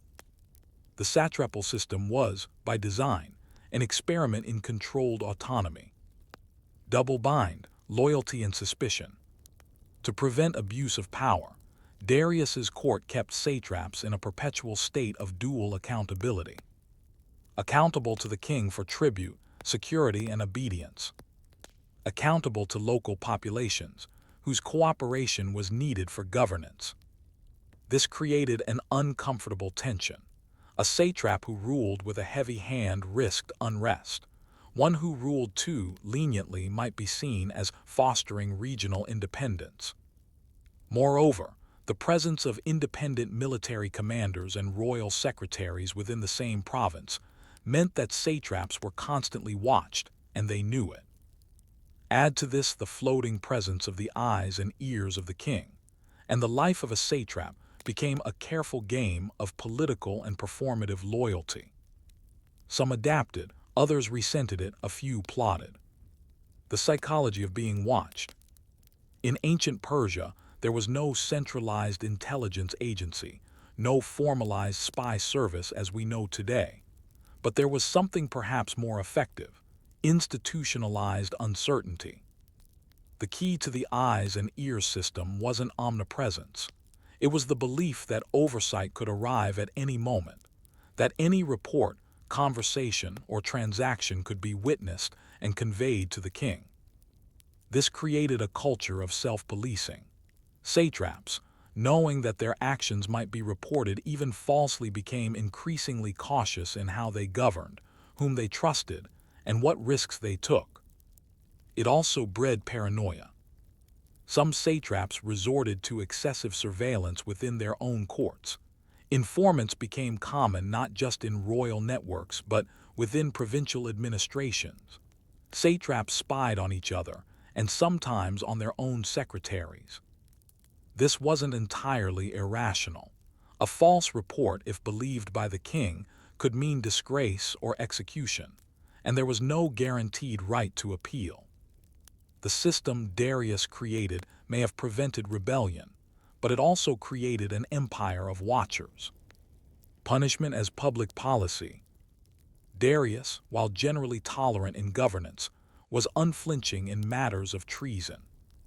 The Behistun inscription details his battles against multiple pretenders and rebels, most notably in Elam, Media, and Babylon. These were not minor disturbances. They were provincial uprisings led by men who claimed to be rightful heirs, popular leaders, or descendants of fallen dynasties. Darius crushed them with relentless speed, then made public examples. Rebels were impaled or beheaded. Leaders were named and shamed in inscriptions. Their supporters were often enslaved or stripped of property. Loyalty was rewarded with patronage and wealth.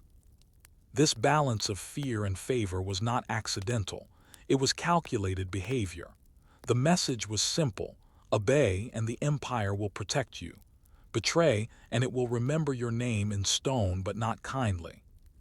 Case study: the satrap of Lydia. Perhaps one of the most telling examples of the dangers embedded in the satrapal system is Oros, the satrap of Lydia during Cambyses' reign.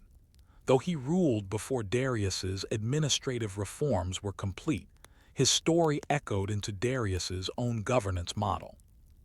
Oros was powerful, wealthy, and ambitious.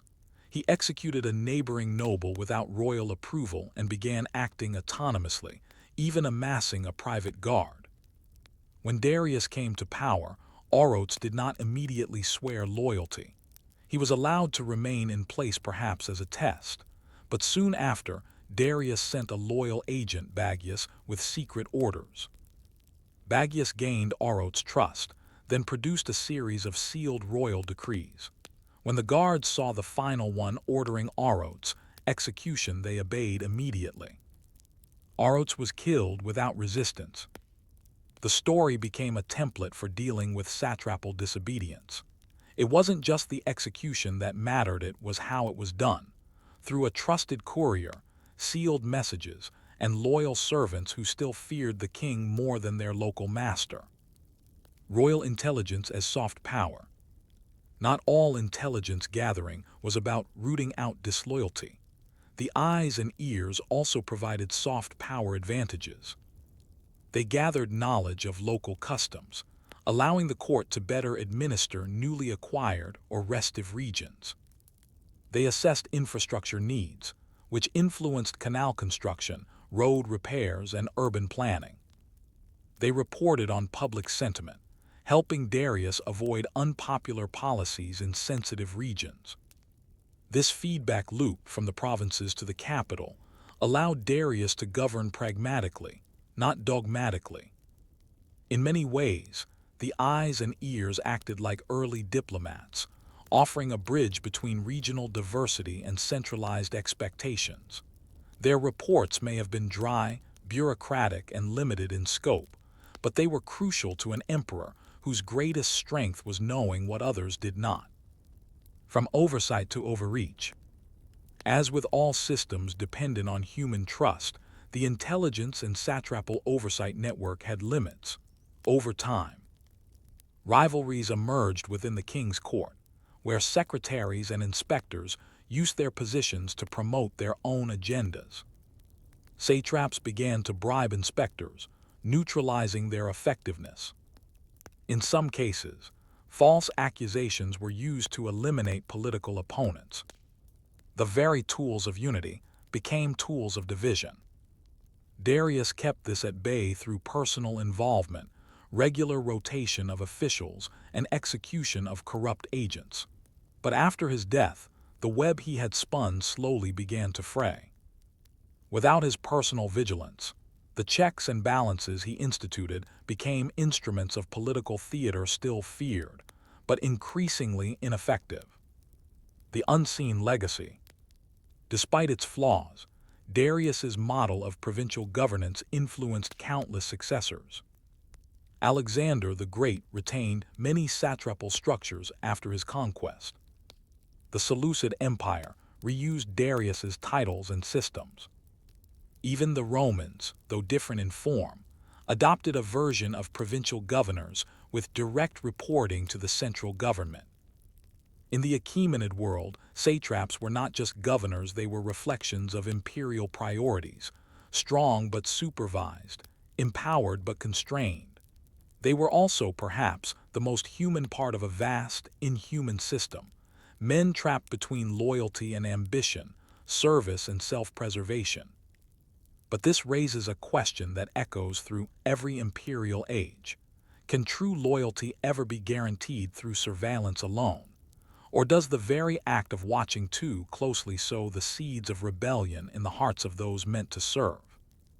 As Darius I reached the latter part of his reign, the machinery of governance he had so meticulously engineered appeared to run with near-clockwork precision.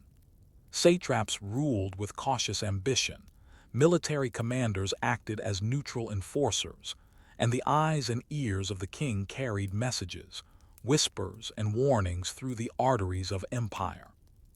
But every structure, no matter how refined, carries the seeds of its eventual transformation or undoing. In this final section, we explore how Darius's administrative genius became both a blueprint for later empires and a burden to those who followed him. We examine the long-term consequences of his methods, the shifting roles of satraps in post-Darius Persia, and the enduring paradox of centralized oversight in a decentralized world. From system to symbol. By the time Darius died in 486 BCE, the satrapal system was no longer an innovation, it was institutional tradition. His successors, notably Xerxes I, inherited a functioning empire with clear bureaucratic expectations. But inheritance is not the same as understanding. Xerxes, while initially capable, lacked his father's administrative energy and obsessive attention to oversight. Over time, the royal secretaries and the eyes and ears without consistent direction became less feared and more predictable. Satraps began to test boundaries. Autonomous military activity increased, particularly on the frontiers. Some satraps started minting local coinage. Alliances between satraps and local elites strengthened in the absence of strong imperial intervention. Still, the framework held for a time, partly out of inertia, and partly because Darius's original reforms had been so thorough. Even as cracks formed, the idea of the king as omniscient remained potent. Reports still flowed, and fear still lived in the shadows. The system had become symbolic as much as functional. Satrapal power and the road to rebellion. The first true stress test came in the decades following Darius's death. The satraps, once carefully watched and balanced, began to operate with greater independence. In Egypt, a satrap-led rebellion broke out in the 460s BCE, requiring a massive military intervention by the central government. In Asia Minor, satraps like Mausolus of Caria behaved like quasi-independent kings, building monumental tombs, expanding fleets, and engaging in diplomacy. Most notably, in 366 BCE, the Achaemenid Empire faced a coordinated satraps revolt. Several Western satraps, frustrated by taxation, interference, and political instability at the court, rose up, some seeking autonomy, others full independence. This rebellion, although ultimately quelled, revealed that the careful web of mutual oversight had eroded.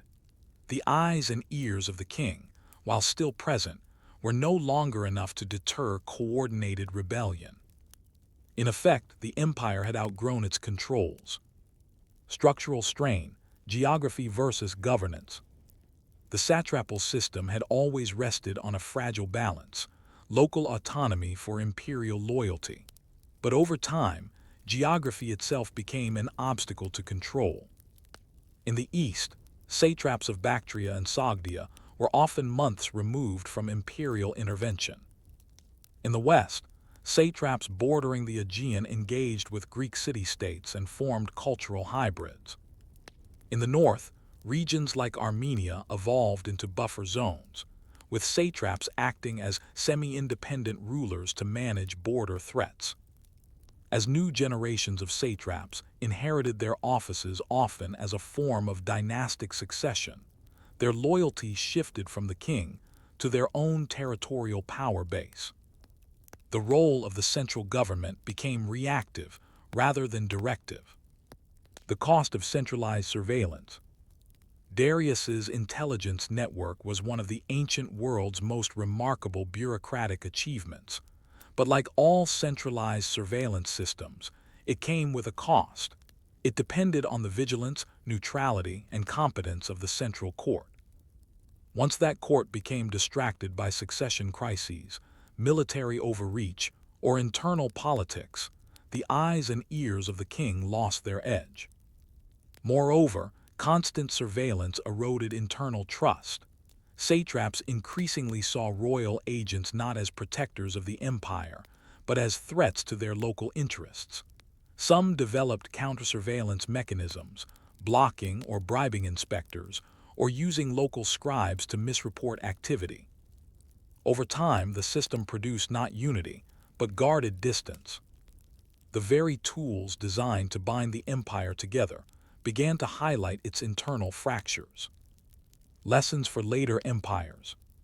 Despite its eventual weakening, Darius's satrapal structure left a legacy that echoed across millennia. The Seleucid Empire, inheriting Persian territories after Alexander's conquest, continued to use satraps, renaming some, but preserving their function. The Roman provincial system, while fundamentally different, drew on the Persian model in dividing governance across broad territories, with regional governors under imperial authority. Even modern empires in the colonial period employed a version of Darius's strategy, limited local autonomy under overarching imperial surveillance. But the same dilemma persisted. How much power can you delegate before your agents begin to act for themselves?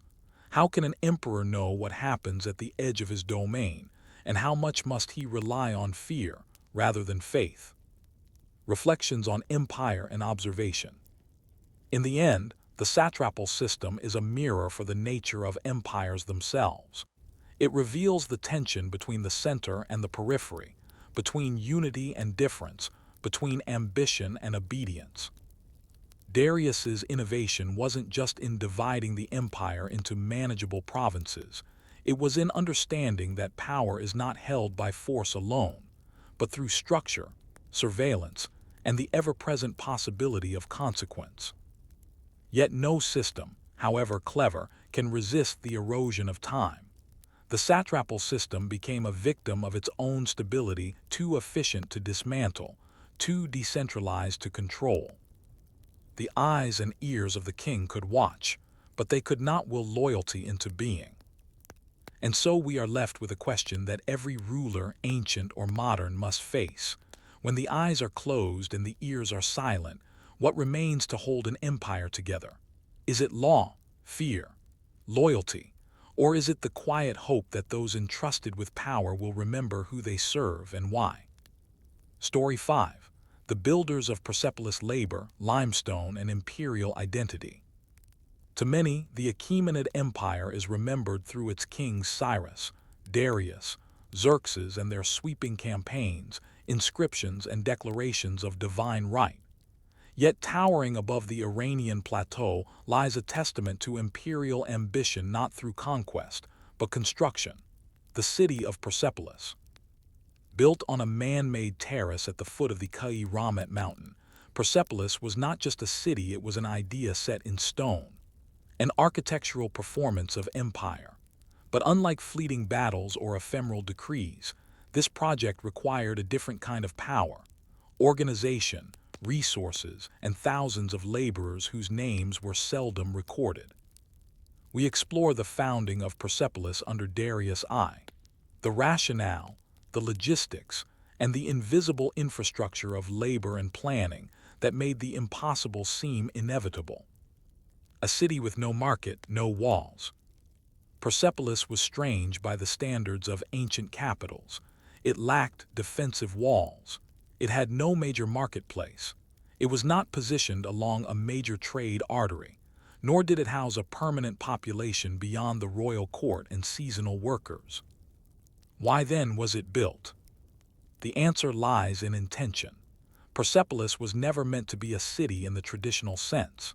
It was to be a ceremonial heart of the empire, a place of gathering, symbolism, and ritual. Most notably, It was where satraps, nobles, and emissaries would come during Nowruz, the Persian New Year, to present tribute, swear loyalty, and participate in royal ceremony. Darius I chose the site carefully, remote enough to be under direct control, yet symbolically central within the Persian heartland. The city would rise not for function, but for meaning. Laying the stone. Construction of Persepolis began around 518 BCE. The first step was not glamorous.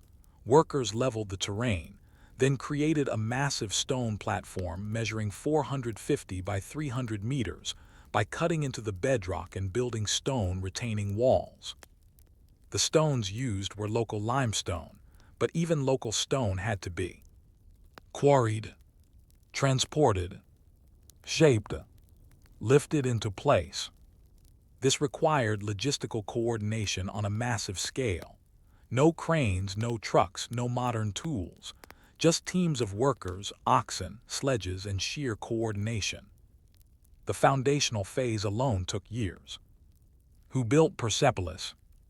The names of the kings are chiseled into the walls, but the laborers remain largely anonymous. Yet modern archaeology and the discovery of thousands of clay tablets known as the fortification tablets give us insight. Contrary to popular assumption, Persepolis was not built by slaves.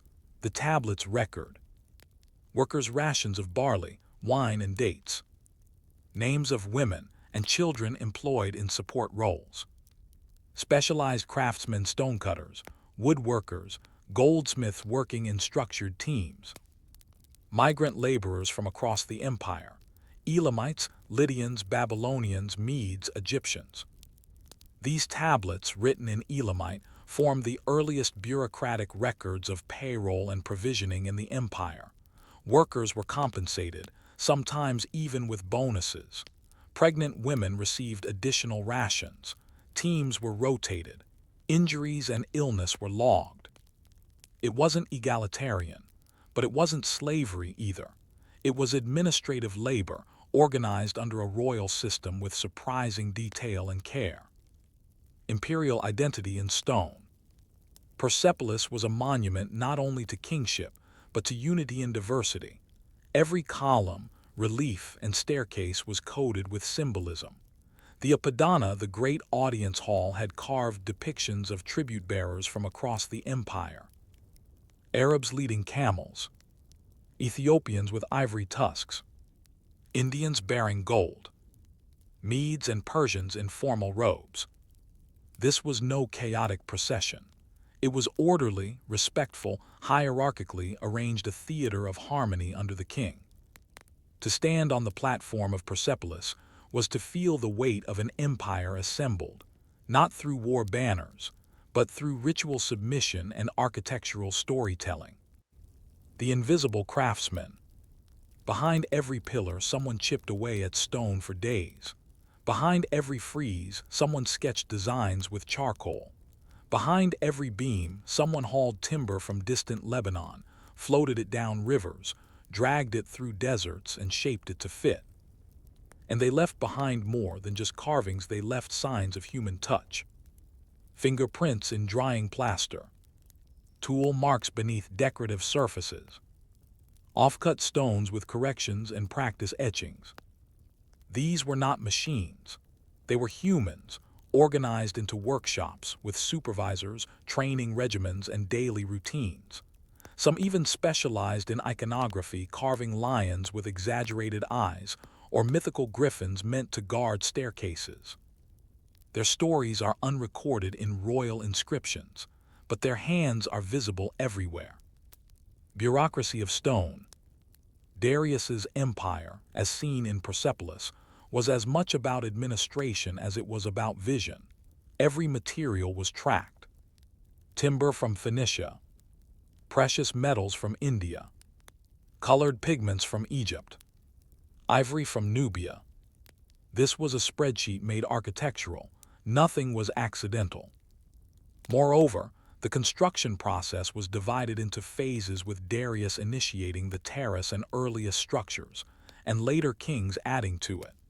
This meant that Persepolis became not a single ruler's dream, but a dynastic project, slowly built over 150 years.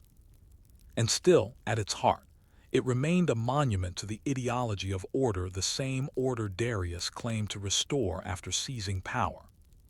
The quiet grandeur.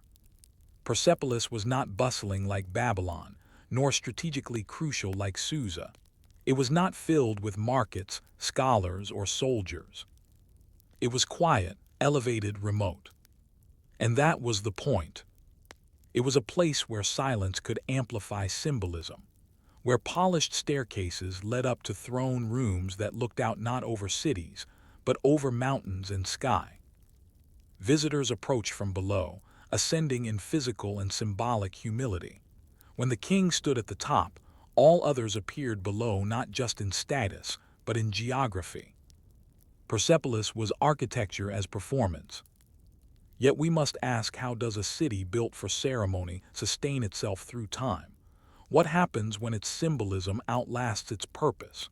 Can a city survive when it is more idea than habitation? The grandeur of Persepolis, immortalized in columns and carved processions, often overshadows the very real and daily lives of those who built and served within its rising structures. In this section, we descend from the lofty symbolism of empire to walk among the corridors, workshops, kitchens, and storerooms of Persepolis, to examine what life was like for the people who worked not just on the palace's limestone facade, but within its beating administrative heart. Persepolis was more than ceremonial stone. It was also a bureaucratic hub, a place where inventories were kept, work was coordinated, rations were distributed, and hundreds of people participated in the continuous maintenance of empire. Through the Persepolis fortification tablets, discovered in the 1930s and written in Elamite script, we can access not only the data of the empire but its rhythms, roles, and quiet moments. Rations and realities, feeding the workforce. While kings dined on roasted meats and rich wine during state ceremonies, the everyday fare of Persepolis was far more structured and surprisingly well recorded.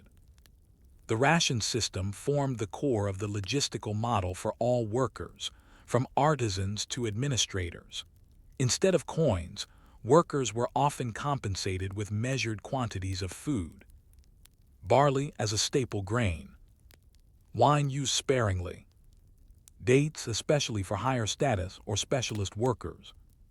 Sheep or goat meat, occasionally, and often tied to festivals or reward.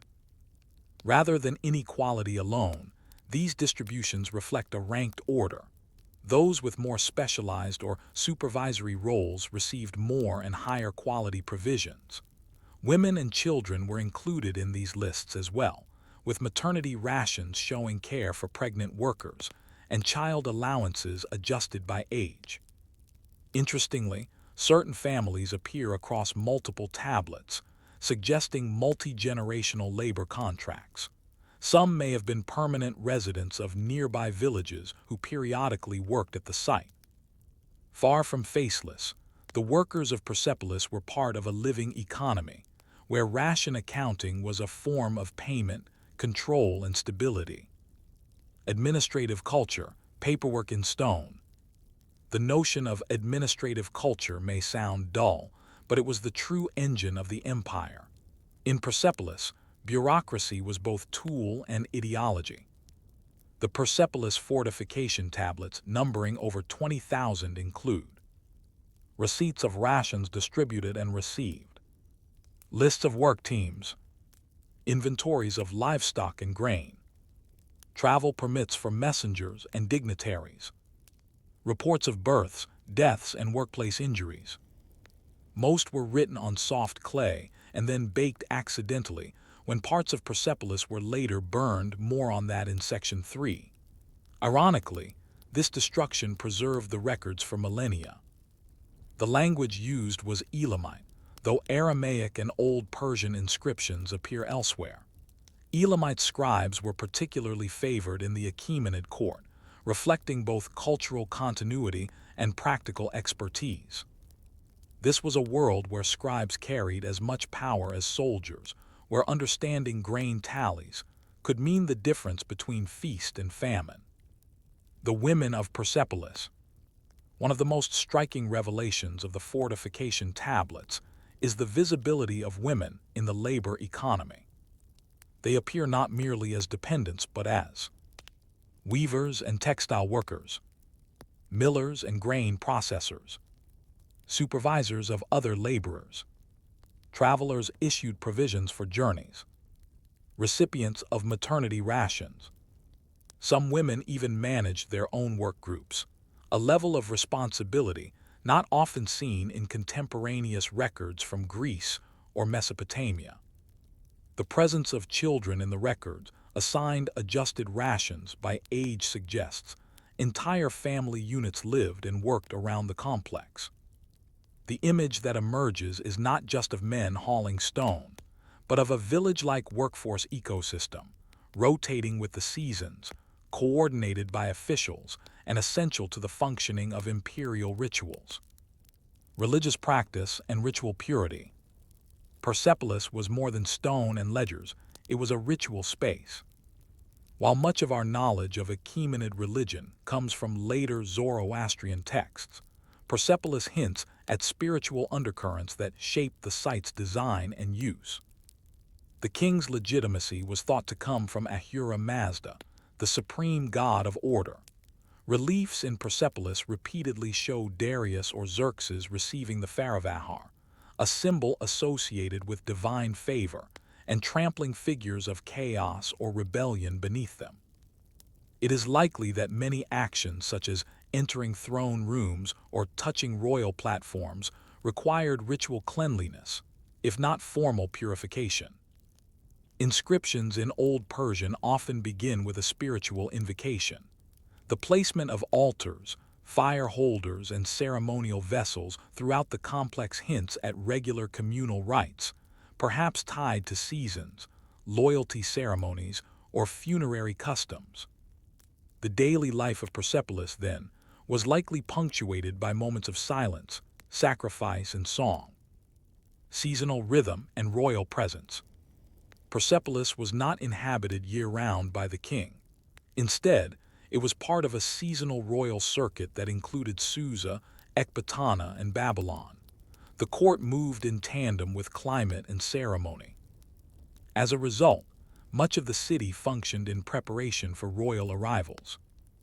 Dignitaries were housed and fed. Processions were choreographed. Thrones and gifts were staged. Foods were stockpiled and spices ordered. During New Year celebrations, Nowruz, satraps and emissaries from across the empire would arrive bearing tribute. These gatherings were not private affairs, but acts of public performance and reaffirmation of imperial order. It was at Persepolis that subjects from India, Egypt, Bactria, Lydia, and beyond could see each other and themselves reflected in the king's domain. This created an imperial identity not through conquest, but through shared submission and participation. The cost of grandeur. For all its elegance, Persepolis was expensive not just in stone and gold, but in human effort and imperial cohesion. Every slab of limestone carried across the plain required a logistics team, a quarry group, transportation specialists, builders and finishers, supervisors and scribes, food and accommodation for all involved. The economic draw of Persepolis likely pulled resources away from other provinces. Taxation needed to fund these efforts. Supply lines had to be protected. Grain diverted to feed workers did not go elsewhere. This was a deliberate economic sacrifice, a public demonstration of wealth, power, and the ability to sustain waste for the sake of awe. Persepolis, in this sense, was a ritual of excess, meant to inspire submission and admiration in equal measure. Subtle forms of resistance. While there's no strong evidence of revolt within Persepolis itself, minor signs of resistance exist in the margins. Damaged reliefs that were repaired. Incomplete or hastily carved inscriptions. Occasional underdeliveries of rations. name erasures in some tablets. These could reflect accidents, administrative errors, or the limits of imperial control. Even in a bureaucratic machine, individual actors could delay, disrupt, or dissent in small ways. Perhaps this is what made the Empire system so remarkable. Not that it avoided resistance, but that it absorbed it, recorded it, and kept functioning. And yet, one wonders, when a palace becomes a temple to ceremony and a monument to paper, what happens when the ceremonies stop and the paper burns? Can stone alone carry the memory of an empire? Or must it be constantly rehearsed, rebuilt, and reimagined to survive? By the time of Alexander the Great's arrival in 330 BCE, Persepolis had already stood for nearly 2 centuries. Its carved staircases had borne the feet of kings, priests, satraps, artisans, and tribute bearers. Its walls echoed not with voices of the everyday, but with ceremony, obedience, and the performance of empire. But like many monuments to centralized power, Persepolis was bound as tightly to its symbolic weight as to its stone foundations. Its rise had been slow, deliberate, and methodical. Its destruction, however, came swiftly and has remained the subject of speculation, admiration, and regret ever since. We explore how Persepolis ended, how it lived on, and what it tells us about the strange afterlife of places designed to be eternal. Alexander comes to Persepolis. When Alexander III of Macedon, known later as the Great, entered Persepolis, he did not find a bustling capital or a heavily defended city. By then, it was largely ceremonial, used seasonally by the Achaemenid kings. The city was taken with relative ease. Alexander was greeted not by armies, but by monuments and memories. He took with him the vast Persian treasury, estimated by ancient sources as some 120,000 talents of silver, though this may be exaggeration. What is certain is that the wealth of centuries passed from one imperial hand to another within days. But Alexander's occupation did not end with looting. According to Greek sources, most notably Plutarch and Diodorus Siculus, he held a grand celebration, inviting his officers and companions into the royal halls to feast, drink, and toast their conquest. And then Persepolis was burned. The fire, the reasons for the burning remain unclear and debated even today. Some ancient accounts say it was revenge, a symbolic act to avenge Xerxes' destruction of Athens over 150 years prior. Others blame a drunken decision, allegedly incited by an Athenian courtesan named Thais, who urged Alexander to burn the palace as an offering to the gods of Greece. Some historians believe the act may have been strategic, a conscious choice, to erase Persian ceremonial legitimacy and assert Macedonian dominance. Whatever the motive, the consequences were enormous. The great halls of Persepolis Apadana, Tripolin, and Takara were engulfed. Roof beams of cedar and cypress fed the flames. Fire swept across the platform, burning away wooden structures and baking the clay tablets stored in palace archives. Ironically, this destruction preserved those very tablets, firing them like pottery and allowing their recovery thousands of years later. In a single night, a city built to celebrate empire became a ruin to its ending. What remains in the stone? And yet, even in ruin, Persepolis refused to vanish. Many of the stone reliefs survived. The processional stairways, with their intricate carvings of tribute bearers, remained largely intact, scarred by fire but not erased. Broken columns still rose defiantly against the Iranian sky. The stone platform continued to cast long shadows at dusk. In later centuries, Persians called the site Takati Jamshid, the throne of Jamshid, a mythical king from Iranian legend. They no longer knew the name Darius, but the sense of majesty remained. The connection between myth and memory kept the ruins alive in the public imagination. Ruined Persepolis became part of a continuity of identity, not just Persian imperial memory, but the broader story of Iran as a place of ancient, awe-inspiring kingship. The ruins as a political mirror. Ruins are not neutral, they reflect the viewer. Over the centuries, Persepolis became a mirror to different rulers and historians. To early Islamic geographers, it was a relic of pre-Islamic glory. To Safavid rulers, it became a site of cultural heritage, despite ideological distance. To 19th century European travelers, it became an archaeological treasure and a romantic curiosity, a palace of forgotten kings. To modern Iranians, it became a symbol of national pride, archaeology, and the pre-Islamic roots of Iranian identity. In 1971, Persepolis hosted the controversial 2500th anniversary celebration of the Persian Empire, organized by Shah Mohammad Reza Pahlavi. World leaders were flown in. Tents of silk were pitched near the ruins. A monumental feast was held, not far from where Alexander had once burned the city. Persepolis, it seemed, had once again become a theater of legitimacy. Lessons in impermanence. If Persepolis teaches us anything, it is that power cannot be preserved in stone alone. Darius built it to last. Its columns were engineered for eternity. Its reliefs were carved with timeless narratives. Its rituals were rehearsed to create imperial memory. But an empire is not only stone, and ceremony is not only performance.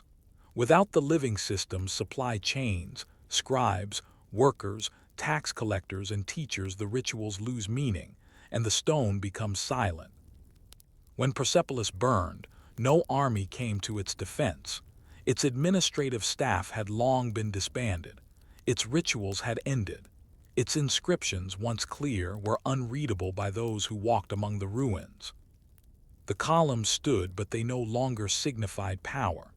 They became markers of what had been, not of what still was. The afterlife of builders. The builders of Persepolis are not named in epic poems.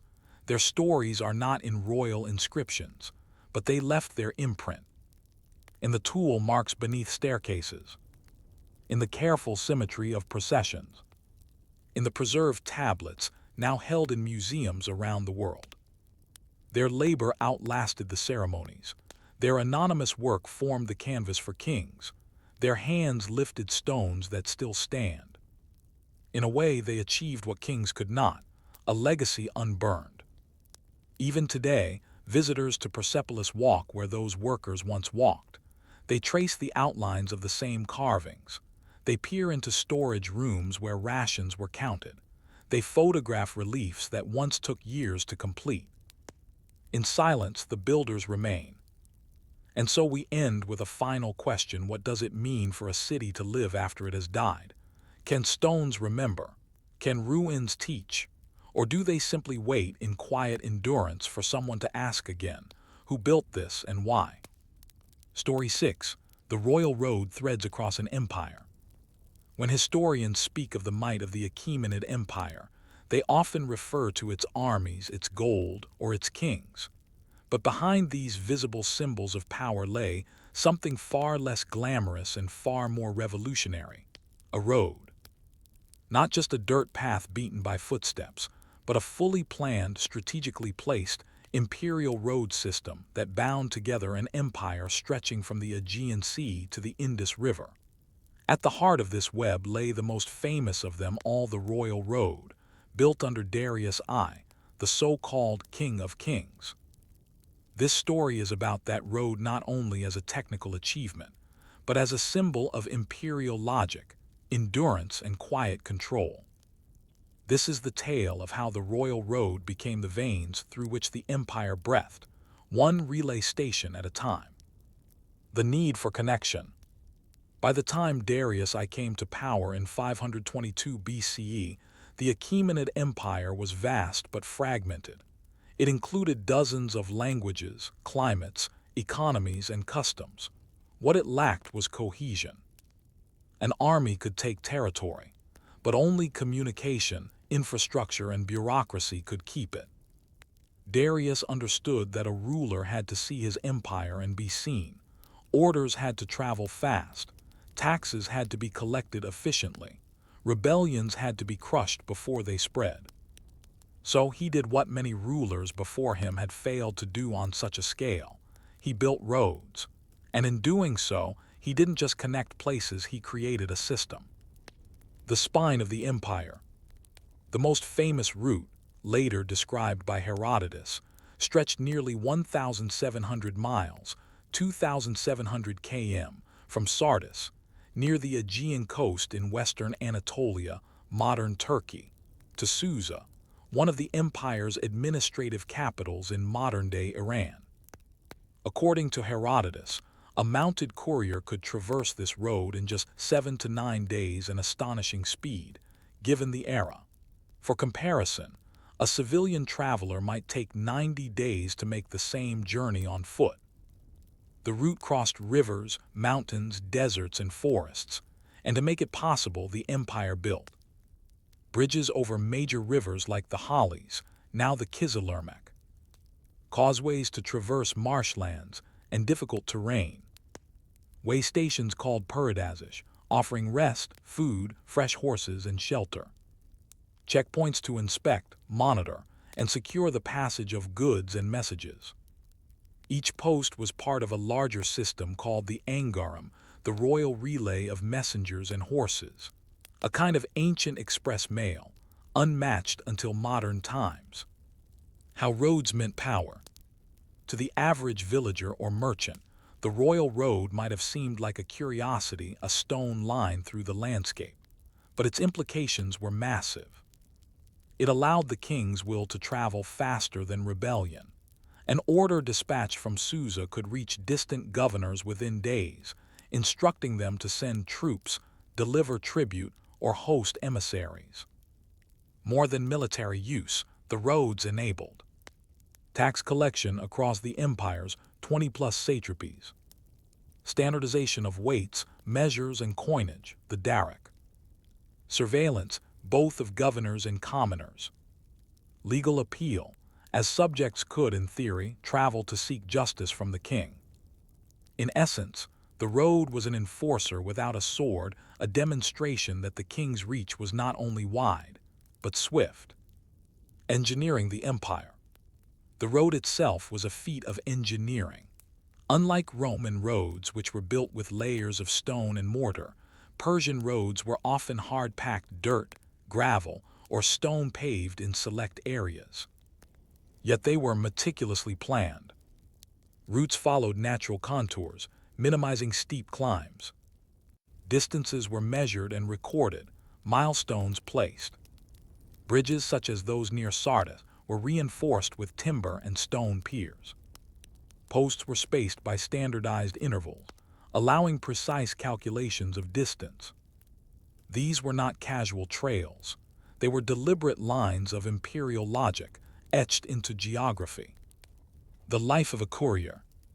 Among the most crucial agents of the royal road were the couriers, or angaros.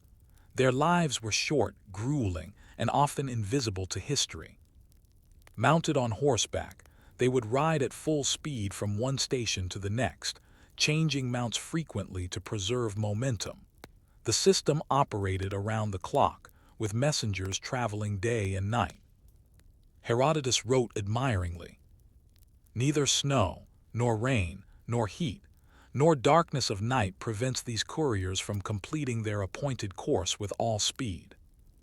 These words would later be echoed, perhaps unintentionally, by the United States Postal Service.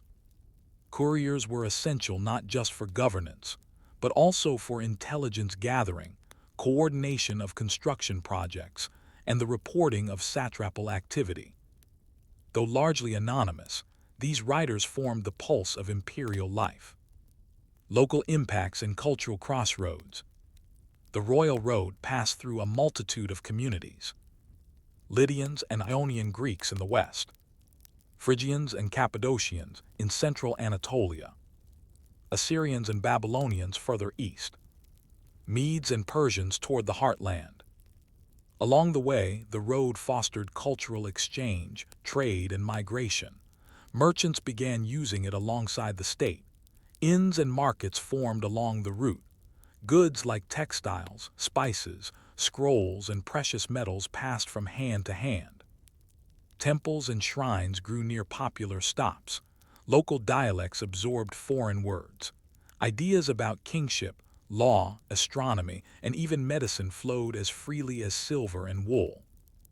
In this way, the royal road was more than transport.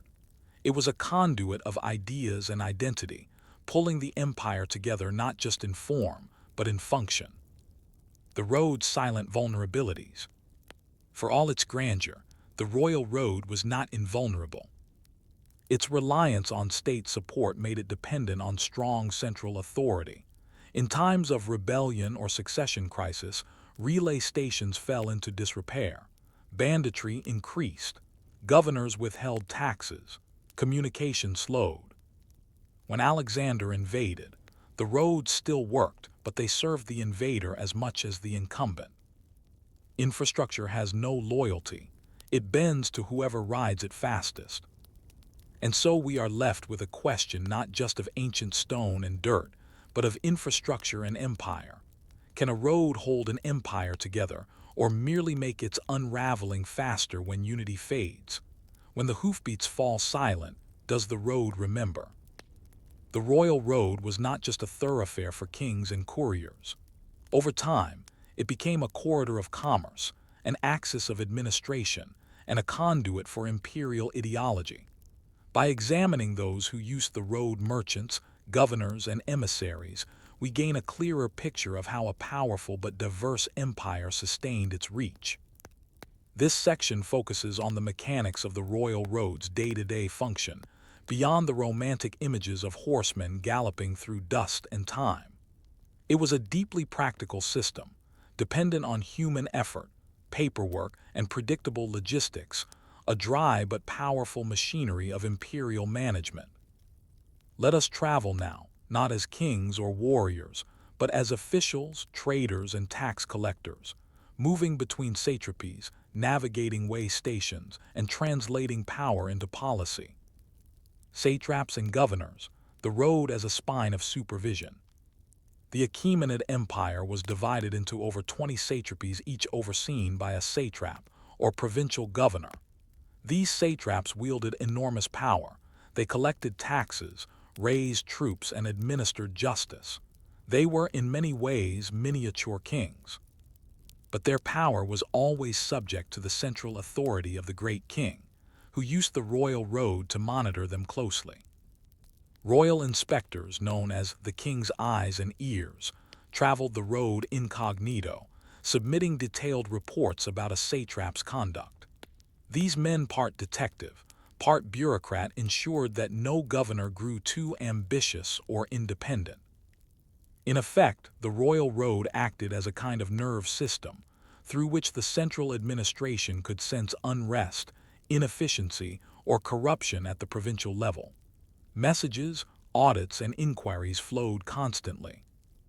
The satraps, in turn, relied on the road to dispatch soldiers across internal frontiers, send agricultural levies to storage cities like Susa and Babylon, coordinate regional infrastructure like canals, temples, and local roads, summon or respond to the king's demands, often on short notice. Without the royal road, these satrapies might have evolved into independent states. With it, they remained linked not by force alone, but by efficiency. Merchant caravans and the quiet engine of trade. Though initially built for state purposes, the royal road quickly attracted merchants from across the empire and beyond. These traders often traveled in caravans, both for protection and economic scale. From Sardis in the west to Ecbatana and Susa in the east, goods moved steadily. Linen and wool from the Ionian coast, silver and electrum coins from Lydia, incense and spices from Arabia, textiles, ivory, and gems from India, timber and wine from the Caucasus and central Anatolia, papyrus and perfumes from Egypt. Tolls and tariffs were collected at key junctions, sometimes in silver coin, sometimes in goods. Trade licenses, likely recorded in Aramaic or Elamite, allowed merchants to travel relatively unmolested. In some regions, local marketplaces sprang up around royal roadway stations. These markets attracted farmers, craftsmen, and herders from surrounding areas, transforming otherwise quiet stretches of road into temporary economic hubs. But trade was risky. Beyond bandits and weather, merchants contended with bureaucratic complexity. Rules changed by satrapy, permits expired, and local officials might demand bribes under the guise of tribute. Still, for those willing to master the system, the royal road was a path to wealth and sometimes subtle influence. Relay stations, rest, report, resume. Every 15 to 20 miles, the Achaemenids established relay stations, or paradasish. These were more than rest stops. They were nodes of communication and control. Each station was staffed by stable hands who kept fresh horses ready, scribes who logged the arrival and departure of couriers, cooks and attendants who served food, security personnel who monitored travelers and goods. Couriers would arrive, hand off documents, switch mounts, and ride out again within minutes. In some cases, reports would be copied on site and forwarded in multiple directions, ensuring redundancy. Importantly, ordinary travelers were not always permitted to use these stations. They were primarily reserved for imperial business. Merchants or diplomats might be allowed in only with formal passes or seals. As such, these stations symbolized not just infrastructure, but hierarchy. They reminded everyone subtly, daily, that the king's messengers came first, writing the empire, scrolls, scripts, and seals. None of this could function without a vast bureaucratic infrastructure. Documents moved across the royal road in at least 3 major languages. Old Persian, used for royal proclamations and monumental inscriptions. Elamite, common in internal administrative records. Aramaic, the practical lingua franca of empire. Messages were often written on leather, parchment, or papyrus, then sealed with official signets. These seals were both security devices and status markers. A broken seal or tampered document could carry severe penalties. The scribes who managed these documents were essential to the empire's continuity.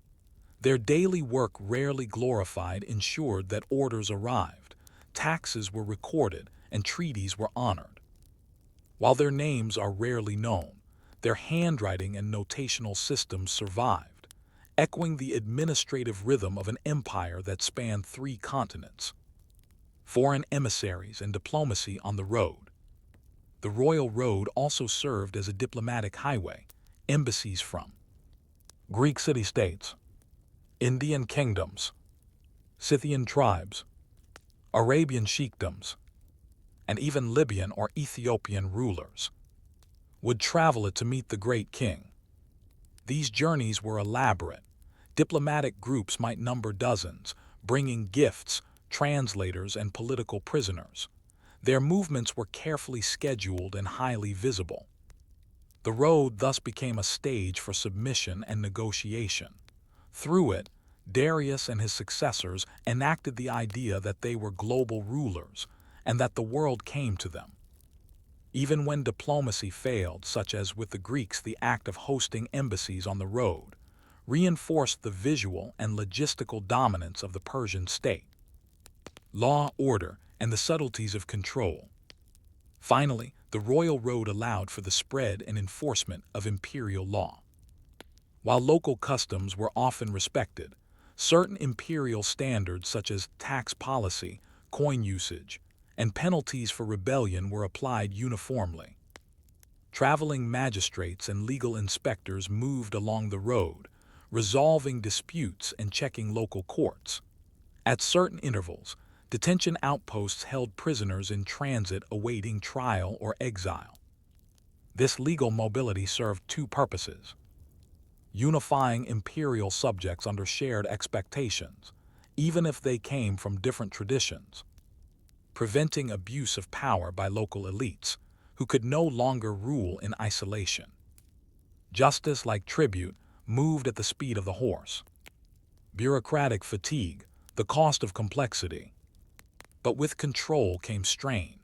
The larger the empire grew, the more it depended on the royal road and the more brittle its systems became. Errors in record-keeping led to double taxation or undersupply.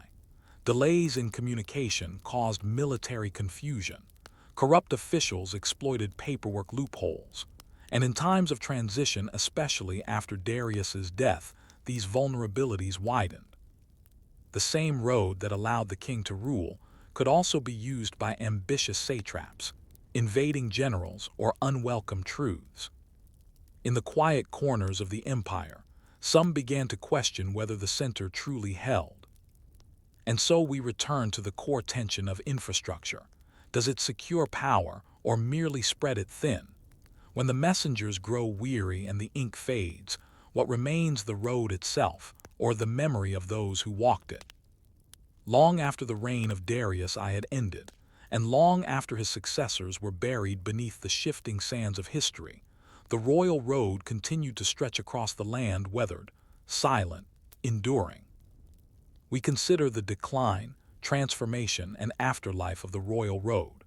This is not merely a story of ruins, but of continuity and change, how roads outlive kings, how empire lingers in infrastructure, and how even the dullest stretches of earth beneath one's feet can shape history for millennia. The Macedonian March and the road's dual nature. When Alexander the Great invaded the Achaemenid Empire in 334 BCE, he encountered a strange paradox, a vast enemy territory that was remarkably easy to move through.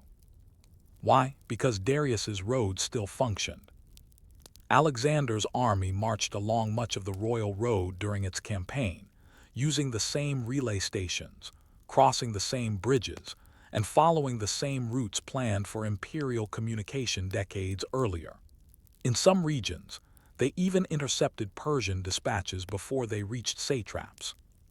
The road had been built to secure an empire, but it offered no resistance to a swift invader. It was, in the words of one later historian, an open artery through which a new empire could flow. This speaks to the ambivalence of infrastructure. Roads carry no loyalty. They bear only direction. The Hellenistic layering, when roads shift but do not disappear. After Alexander's death in 323 BCE, his empire fragmented. The Persian territories passed into the hands of various Hellenistic rulers, most notably the Seleucid dynasty, which controlled much of the former Achaemenid heartland. The Seleucids, recognizing the value of the royal road, did not destroy it. Instead, they built on top of it, rerouting certain stretches, modernizing others, and integrating them into the new administrative and commercial systems. Inscriptions from the Seleucid era reference the King's Highway, using similar language as earlier Persian texts. Cities like Sardis, Ecbatana, and Susa remained key nodes, even as their political roles shifted. This pattern would continue for centuries. Parthians reused portions of the road for their east-west military campaigns. Sassanids revived the system in the 3rd century CE, combining it with new postal routes and fortified stations. Even under Islamic rule, echoes of the royal road could be found in trade caravans and the layout of certain cities. The royal road had become less a thing and more a trajectory, a spatial habit, deeply embedded in the land. What remains today? Modern archaeologists and historians have worked to reconstruct the path of the royal road using satellite imagery, ancient texts, and remnants of stonework. While no complete stretch survives intact, many individual segments have been identified. Roadbeds in central Anatolia, still lined with compacted gravel and curbstones. Bridge ruins near the Halys River. Stone marker posts bearing the faintest traces of inscriptions. Abandoned caravanserais, later Islamic rest houses, that often stood near former Persian way stations. In Iran, Turkey, and Iraq, roads still follow similar contours, often matching the Achaemenid routes more closely than the Roman ones to the west. In this sense, the royal road was not merely erased or forgotten. It was folded into later systems, its utility preserving its shape, even as empires rose and fell. The invisible architecture of connection.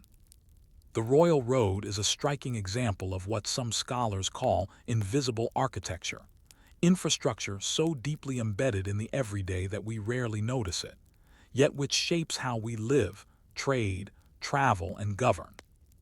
It reminds us that empire does not always leave behind monuments or statues. Sometimes, it leaves behind patterns. How goods move across regions.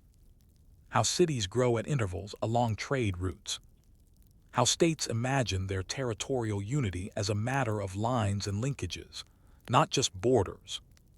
We tend to associate history with great battles and dramatic speeches, but the royal road asks us to consider the quiet systems that make those moments possible. Roads as memory machines. More than simply routes of movement, roads often become repositories of memory.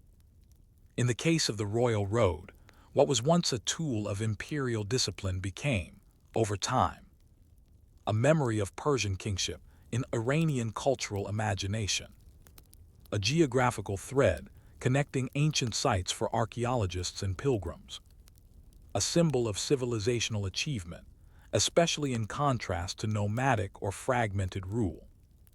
Even the metaphor of the royal road took on broader meaning. Centuries later, Euclid, the mathematician, would tell Ptolemy there was no royal road to geometry, implying that even knowledge must be earned step by step, just as empires must be walked through. It is a fitting comparison. Both empire and mathematics are built on precision, planning, and the acceptance of dull repetition, and both leave behind durable structures if not in stone, then in thought. Fragility behind the facade. Despite its legacy, the royal road also reminds us of the limits of control. For all its surveillance networks and administrative brilliance, the Achaemenid Empire still fell. Its unity unraveled, its satraps turned against each other, its couriers could not stop dissent from fermenting in distant corners. The road did not fail, the system around it failed. And in that failure, we see a lesson repeated across history. No matter how efficient the infrastructure, it is only as stable as the institutions that uphold it. Roads today, a quiet continuation. If one were to travel the general path of the royal road today, they might pass major highways in Turkey and Iran, historic caravanserais from the Silk Road era, train lines laid in the 19th and 20th centuries, bus routes connecting provincial towns to capital cities. They might buy fruit from a roadside stall near ancient Sardis, or sip tea near the remains of a bridge outside Susa. And they might walk a footpath, barely marked, that follows a subtle rise in the terrain, unaware that 2,500 years earlier, a Persian courier galloped that same track with a message from Darius to his satrap in Lydia.